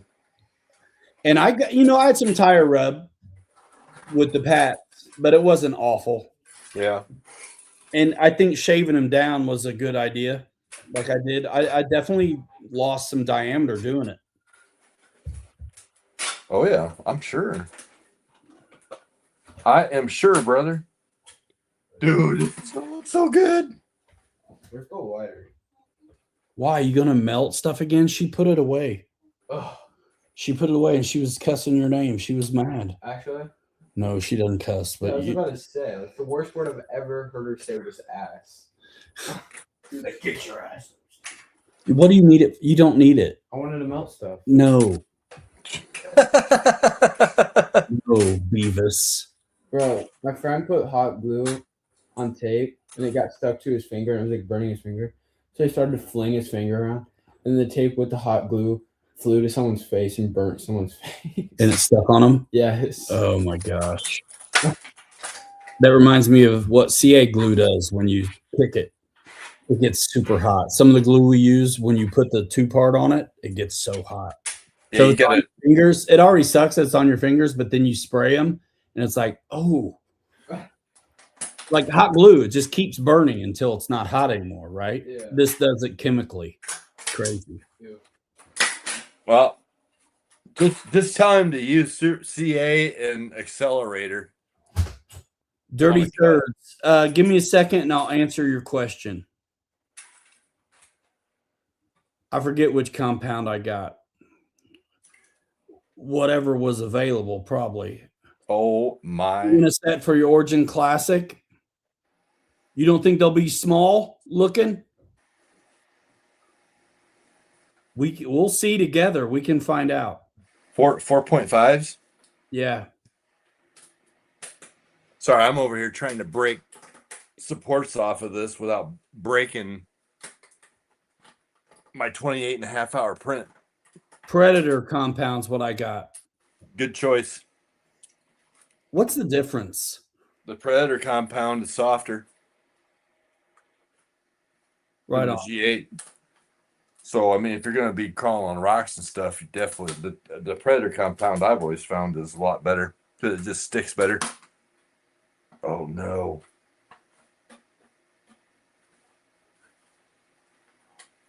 Brother, I'm going to break something on this, and I'm going to get mad. I am fighting it. Dude, I can't wait to run my Classic for real. I got it dialed. Yeah. Nice. Yeah, I kind of played with that bump steer stuff a little bit. I'm probably going to clean up those Trepidors, though, and put them on here. So I'll have some weight down low. And I'll run the Rock Tex without the magnets. Yeah. But it was a good call to paint the grill out. Oh, yeah, for sure. It was black, right? It was black. So was this back bit and bumper. Yep. You know what? Since you're getting so slick, you need to scan this piece and throw the international branding on it, bro. Easy peasy. Chris says on the support, set your top Z offset on supports to 0.26. You won't have to fight it. Well, it's not, I'm not fighting it. Probably a bad choice of words. They're big and meaty, and there's a lot of them, the tree supports, and I'm just trying to be careful not to break something on the actual print. That's all. I got it. I should use my handy dandy snippers. Hello. That's what they gave them to us for, right? I didn't know one gave me any, but yeah, that's what they're good for. I mean, I always get a pair with the Corralities every time. Oh, really? Mm-hmm. Yeah, I got 2 pair of these For what you got to put into a bamboo, I should have a couple boxes of stovetop. Right. As well. You should. And a proper meatloaf. Nail on Aaron. If you do Facebook, post up your pics on RC3D Fab Factory Facebook group. Yeah. Holy guacamole. That actually came out pretty good. Let's see. I'm pretty stoked.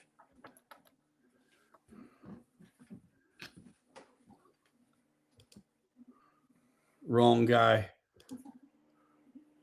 Bro.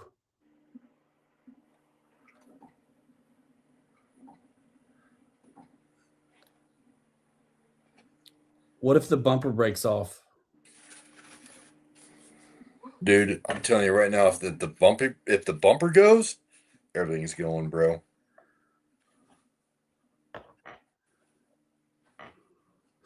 That's where you scan the stock bumper and just reuse the cylinders that go in those cross members. It's pretty solid, brother. I get it, but you know what I'm saying? What would you rather have to fix, the whole thing or just the bumper? No, I get that. It's honestly, it's solid. It's actually really, it's more solid than what I thought it was. There's Louis in the chat right now, dude. His ears must have been burning, dude. Louis Fix It makes killer light kits for bashers. And somebody brought you up a minute ago talking about the big SCX6s and stuff. And my from what I've gathered, it seems like he wants the bodies to do it, you know. But I think on the 6s, it's what we're doing is so custom. All we need is the lights at a certain length. One length should fit them all.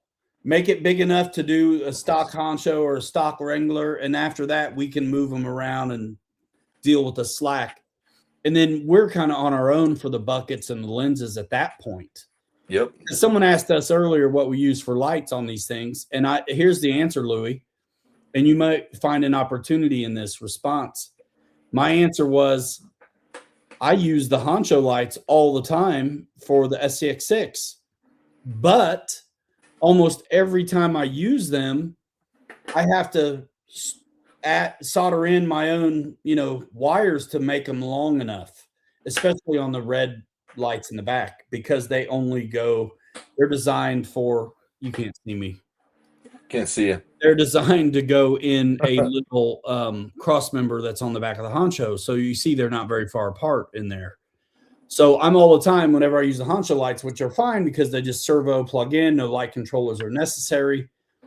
But I'm always stretching out the wires, man. I got to solder in something. So that's why I keep all my dead servos and stuff, because I literally will just chop the dead servo off, pull one of the wires out, and solder my own. But I would like to just buy red, white, and amber lights that I don't have to solder wires to with servo connections. Yep. For sure. Shop did have a booth there. Yes. And I went and talked to him. I forget what his name is, but I went and talked to him because I just want to tell him thanks. And I was like, bro, you're crushing it. Good job. And it's the most fantastic chop shop there ever has been in all of history. So yeah, really, really good stuff. I get a ton of stuff from him. I told him who I was. I was like, dude, I buy a ton of 10 III stuff, and you always ship to Ryan Ramsey every couple of weeks. Something's coming to Ryan's way. Yeah, from him. Not to mention the other stuff. I do a little Amazon now, more than I ever did before. Do you use your own link? No.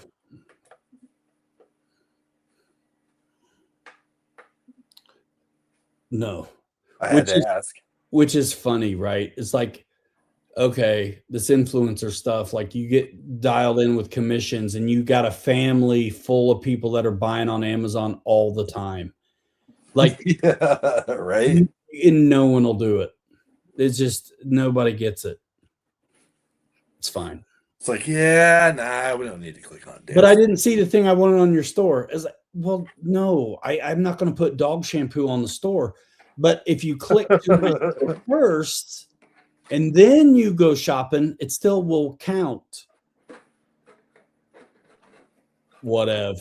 I've been on the whatever train with that for a while. He's on the whatever train, guys. I just want to keep on giving value, bro, and show people what you can do to an RTR to make it absolutely phenomenal. Yep. And what you can do with a little bit of sweat equity when it comes to making stuff with a 3D printer. Yep.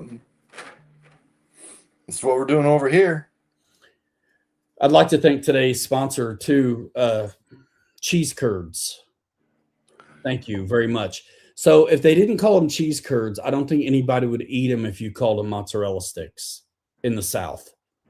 So I had them for the first time in my life at the show, and I was like, bro, these are like shrinky dink mozzarella sticks. But apparently they hate the Italians down there, so they call them cheese curds. I was wondering if we were going to make a drive through at Culver's tonight and talk about cheese curds. Oh, they have them? Uh-huh. It's one of those things I never would have had, except I was so hungry, dude. That food truck in the middle of Vendor Row. Oh, yeah. The absolute best cheeseburger, dude, and cheese curds. Cheese curds with a little salt, bro. Oh, yeah. Come on. Nice. Yeah. Heck yeah, bro. So good. Do I not have? I don't. I don't have a chassis down here. Did you start printing the other pieces? Yeah, I just started. Let's see that again. You should get a 6 out so we can see it. Is it skinny? It's skinnier than anything else that I've got for a 6. Nah, Ryan, it's the same. It's the exact same width as what our internationals are, Scouts. The 10 scale? No, 6 scale. Is it? Yeah. Awesome. I just put it up against my 1/6 scale Scout. It's almost identical. Good. Right, real close. Good. And those are wide boys anyway, the Scout. Hey, the best part is I don't have to stretch a chassis. Ha! There you go. Ha! That's what's up. Work it out. That's what's up. I don't have to stretch a chassis. It should be pretty close. It should be real good. I got a chassis sitting upstairs that I don't have a body on. A 6 chassis that I'll put on there. Nice. I'll take a picture of it and text it to a few of you. Good. Yep. Chris said, ouch. Ouch. On the stretch comment. Oh, Chris, we still love you, buddy. Hey, man. If you're not going to learn from your own mistakes, learn from someone else's. Well, my That's point. the beauty of the community, though. You actually get to. Here's my point, though. Mine was the same. We've all have made that mistake, you know. All I'm saying is, and Chris knows, you know, Ryan, I spent 2 evenings and 1 early morning for a couple hours working out these files to figure out what I was going to actually do, because it's a crew cab. And crew cabs are a you know what I'm saying? Yes. And so use them. That's why I scanned the SCX6 chassis and put it in Fusion and had to bring the body in and just what do I do? What do I do? How do I do this and not make it look stupid? When you scan that in, is it full size when you're working with it then? Yep. Nice. So what I did was I took the whole body and put it all together like I do, and took it and threw it on the printer plate and sized it to what I knew I needed to really be or close to, and then saved it and then took it into Fusion and then brought that down and dropped it right on top of the chassis. And I decided I wanted to go a little bit wider, so I just made some adjustments, brought it back in, and got it to exactly where I wanted it. I got rid of the running boards off of the body because I wanted to be able to drop it down more and not make it super monster truck looking. Yeah. And so, you work it out on the computer. It's free on the computer. And the computer not always is right, in reality. You're living in a fantasy world on computer, but it gets you so close that you can save yourself a lot of time in filament. Yeah. I have a feeling if I go Corvair on the big dog, it's probably going to work out. But if it doesn't, there's no way I'm going to make that thing any taller. Bro, I can send you the scanned 6 file. What do I do with that then? I'll walk you through it. It's not difficult at all. Like I said, I'm going to start the YouTube University CAD deal. Yeah. 30 days to know how to do anything. It's I've played with it before, and it's like, bruh, I'm on computers all day. I kind of am okay with the handsy stuff, but man, because it's a nice break. But the handsy stuff sometimes costs me a lot of time, and I can't repeat it. It's a one-time deal. Yep. And just like back to the circle back touch base, you know how David Letterman, when he was on, he would always circle back and touch base, and it wasn't funny the first 4 or 5 times, but by the 10th, it's hilarious. This isn't a joke, but it feels the same, where it's like I will land back on mounts. I have some ideas with them that I want to see come to fruition. Then you don't have to sell body files. You sell a system for mounting up whatever body you want.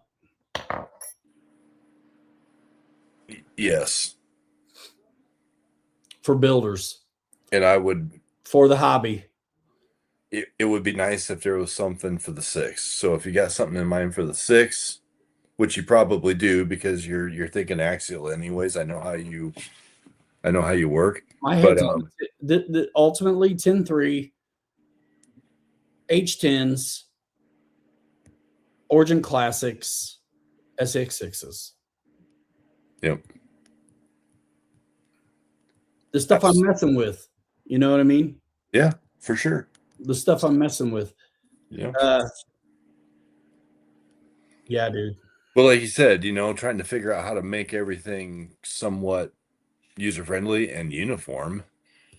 You don't want to have too many files of, for all the different, you have to kind of in a way for all the different like 10.3 chassis in a way, because you got to work around the center masses of the difference in the transmissions. And that's talking about interiors.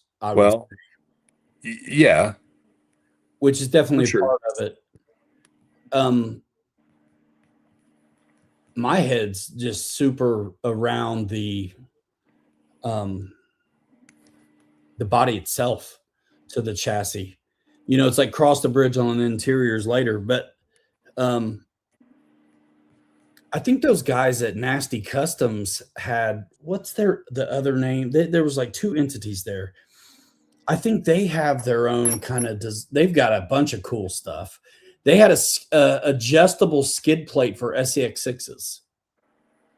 They're working on. I remember you telling me that. Where you can keep the links, but a modular center skid plate. Mm-hmm. It looked good. Which, I mean, it's not hard to do. Do a dovetail and make it, just slide it back and forth. Have your bolts wherever they go through the chassis. You know, you got to keep that same bolt pattern no matter which way you go with you know, how wide or how small you go. That's right. And then you're going to need a pillar. So it was kind of like it was divorced. So it was kind of like in halves, and there may have been a center section as well. So the center section would be, you know, a little bit the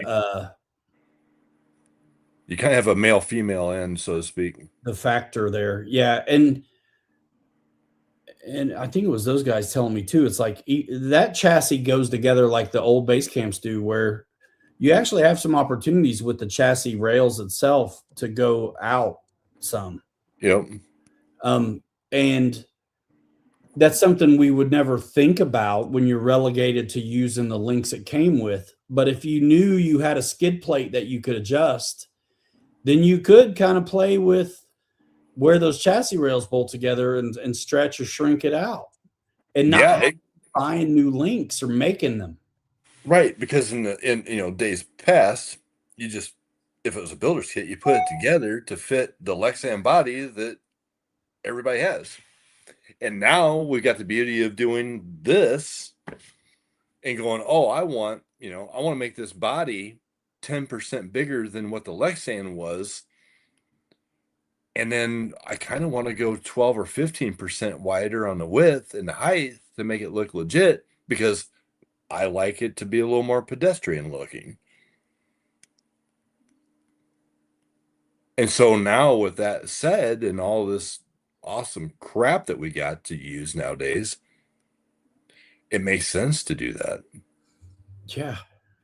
And I mean, and if I'd like to throw boom racing on the list of things I'd like to make mounts for. And yeah, each body's going to be a little bit different, but like, think about it. I've said this to you before, where it's like, you know, you design a set of mounts for SUV style. You design a set of mounts for square body. Right. That should cover Chevy and Ford in most of the years, right? Mm-hmm. And that's cool. And I mean, some of the stuff gets a little weird and a little one-off, but if I do this Studebaker for this guy, I want it on a boom leafer. And yes, I'll figure out how to mount it. And if I was slick enough, I'd never have to worry about it. I would just do it on the fly like some of you guys do. But if there's a system, if there's a thing that works that can be adapted, I'm into it. Sure. And we're gluing already. Mm-hmm. So the combination of gluing and screwing, like even if something's adjustable when you print it off, but you get it where you want it, and then you set it, then you screw and glue it, and that's what it is for that one. But that same set of files could be used on something else potentially. That its baseline is somewhere else, but at least you could solve that problem. And it's a whole new lump of concerns with, you know, all these new 10.3s have the clipless stuff going on if you want. Yep. And so that underneath of the Coyote hood, you don't need the top piece, but that underneath piece, it's nothing but a drop down bar. Right. This slides in. Yeah. And then the back, it's a clicker deal thing. Mm-hmm. But even that could be made. Theirs is cool, and it's got a little contour to it, and I heated mine up and flattened it out some, then I hit it on the bread truck. But it doesn't have to be that. And on the Corvair, it wasn't going to work, so I went with the. I saw you put the body post in. I had to. Mm-hmm. They were the elbow ones that go back. Well, they could have went forward, but I set them back and down all the way. And I'm shocked that I'm shocked that you didn't use magnets on the back for that. Really? And not use the body post coming up through that body. Why? Because it's Corvair. Well, I mean, you did a nice job on the body, and you got body pins coming up through the back. Yeah, but it's also going to be a pre-runner first too. And I know how you are aesthetically. You would be blowing me shit if I did that. You'd be like, "What are you doing? Oh man, What are you doing over there, Klein?" I suppose. But I mean, at the end of the day, you gotta do what you got. You use what you got. Simplicity, bro, and make it work for what you want it for. I can pick that thing up by the roof. Sure. Yeah. I can pick up the bread truck by the roof. That's right. You're absolutely right. You were going to use that as a pre-runner body. I'm glad you didn't do that because pre-runner bodies don't 3D printed pre-runner bodies that don't mix, bro. No. Unless you build a whole body out of TPU, and I can't stand TPU. But after all the bashing and crashing we've done with those Lexan bodies, they've held up. I'm shocked how well they've held up. Yeah, they have.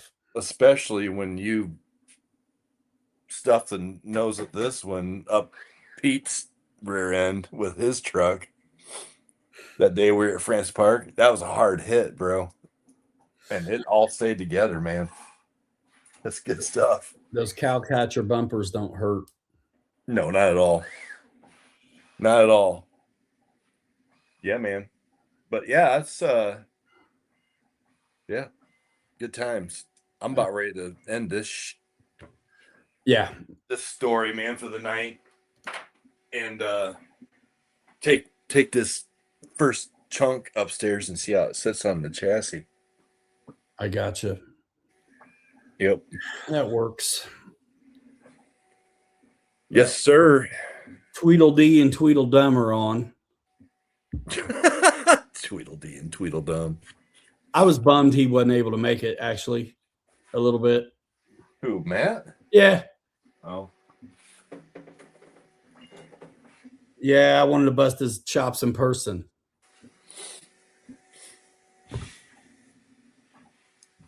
Well, since, he's talked about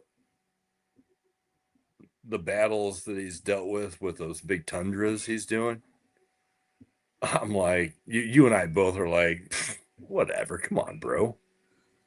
Crew cabs for the win. And it's he I think he could have saved himself some time on stretching those chassis out like he did, but it makes sense with having the soccer ball in the back there. I mean, you got to have room for that stuff. I think too, probably a little bit more confined to stay true to scale on it and not take some of the liberties we take. Mm-hmm. Yeah, no, I mean, they look fantastic. So yeah, if they're all scale, it's great. It's kind of like this Tacoma. I actually am going to have to run. I'll have to run the SCX6 chassis with a set of Arlarlo tires because they were the right size to make it look proportional.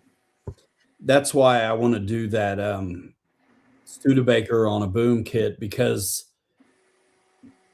I want to use those smaller pedestrian boom tires. They'll be perfect. I won't have to chop on his arches. Yep. Because that's not what that job is. Right. Dude, I swear, if I make one, I want to make two, because I want to run one and patina one, and I want to make one for him. That's what I should do. As long as I charge enough to get me one too, I guess it's a win. Everything's better in 2s or 3s, man. I want one too. So like, even if I don't do a Studebaker on it, it's like, well, I should do 2 maybe, because I learned something on the first one.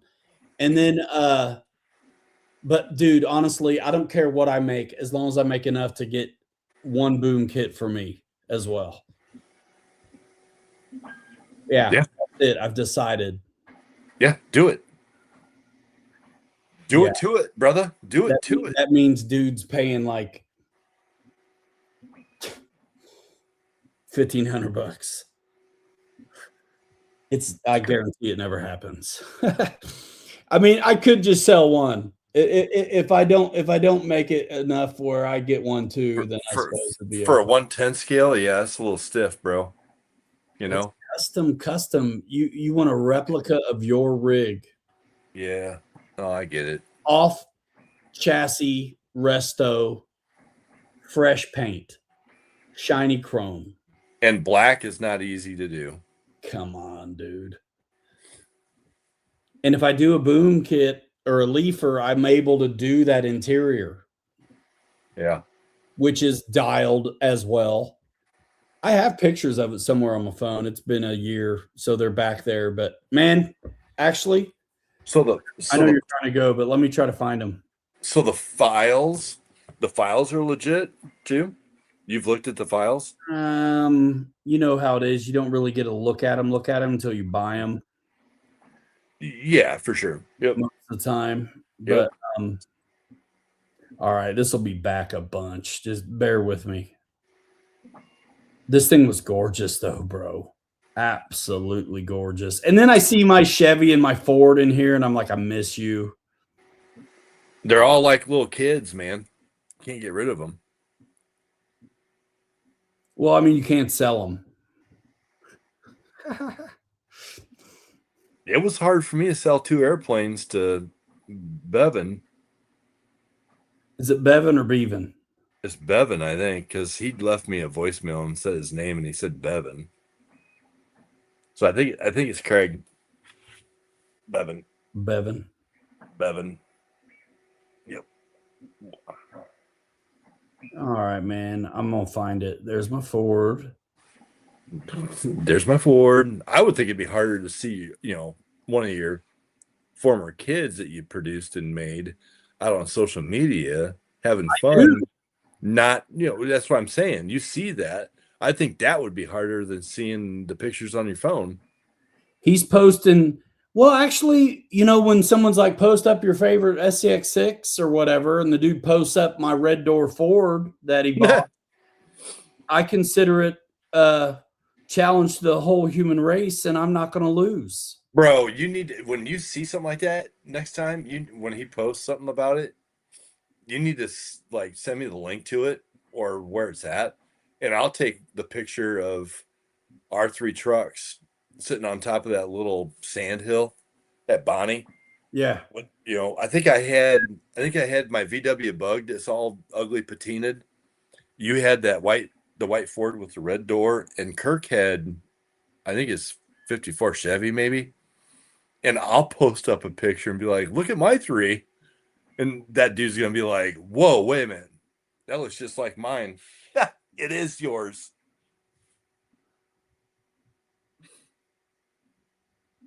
Where is this? I'm going to start playing the Jeopardy song for you. Have a good one, Chuck. Thanks for coming in tonight, man. Long for a minute, dude. Man, that 54 Chevy was sick. I got one up here.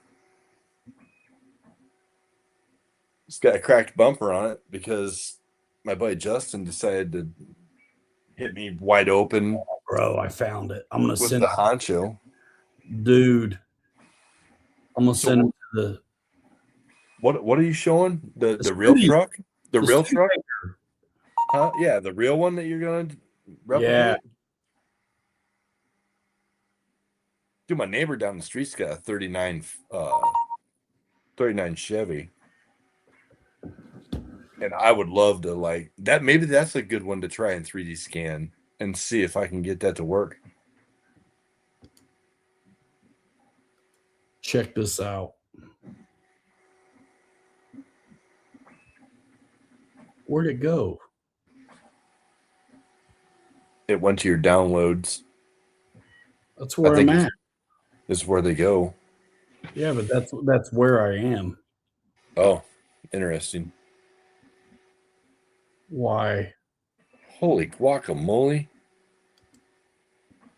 What?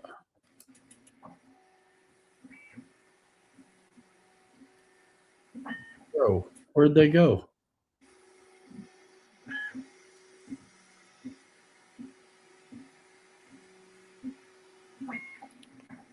Dude, the Kim What? man got back. Kim man got back to me, bro. Oh, good. I don't know if it's good or not, but he did. We got to find out here in a minute. Dude, where did those go? I just saw them.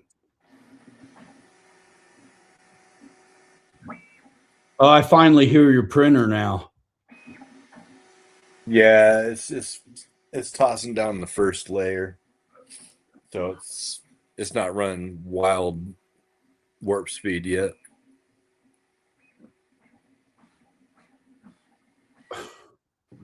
This doesn't make any sense.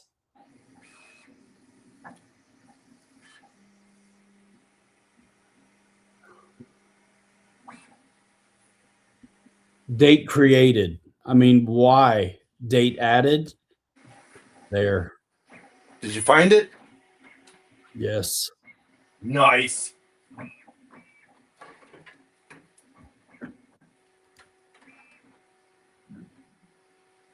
It's not that much wider than what I did before. Dude, look at that. All right, coming.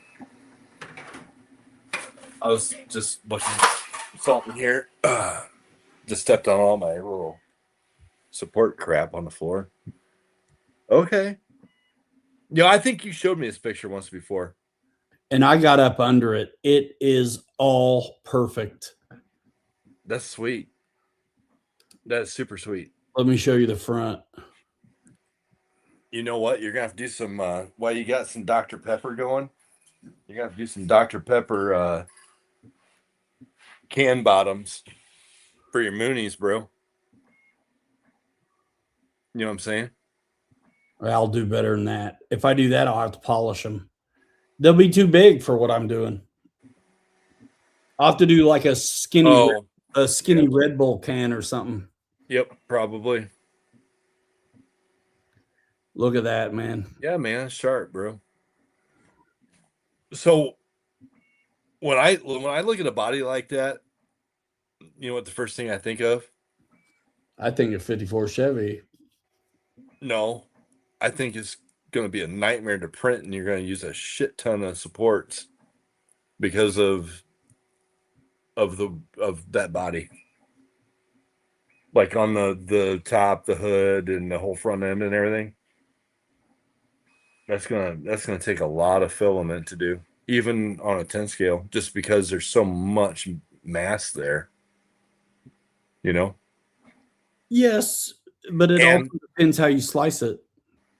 Well, and then there's gonna be a ton of sanding and filling on those fenders too, like we've dealt with the 54s. Yeah, man, that's nothing new. There's gonna be a lot of elbow grease on that bad boy. There's nothing new there. Yeah, I'm just saying, you know, and a lot of times if I'm worried about filament, I'll slice it there on that hood line. Yep. And on the back too. And that way, when you're printing the tub, the front clip or the back, there's no roof. Yep. So it just prints it and it's done. Yep. So there's not really a lot of support there at all. The only support then is from there up. Yeah. Yep. And then you make it, if you do it that way, you make it where most of your sanding work's going to be on those top surfaces that are a little easier to work than little tiny narrow weird bottom or edges. But yeah, dude, that thing is gorgeous, dude. But with what I just printed, you know, I'm trying now to do the angles, because you can, number one, eliminate supports because the printer is going to climb that angle anyways, and it doesn't need all the support. And you do it just right, and you'll get a little bit of sand work right at the base of the windshield, where the A-pillar comes in to the body. But other than that, most everything is all pretty nice because of it being on the angle. So those angles make the world of difference for sure. Yeah, they do, because you can get away from that topography that you would get if you leave it oriented the way you're looking at it now. Yep. I 100%. And then on the Yep. roof too, you can save it. Yep.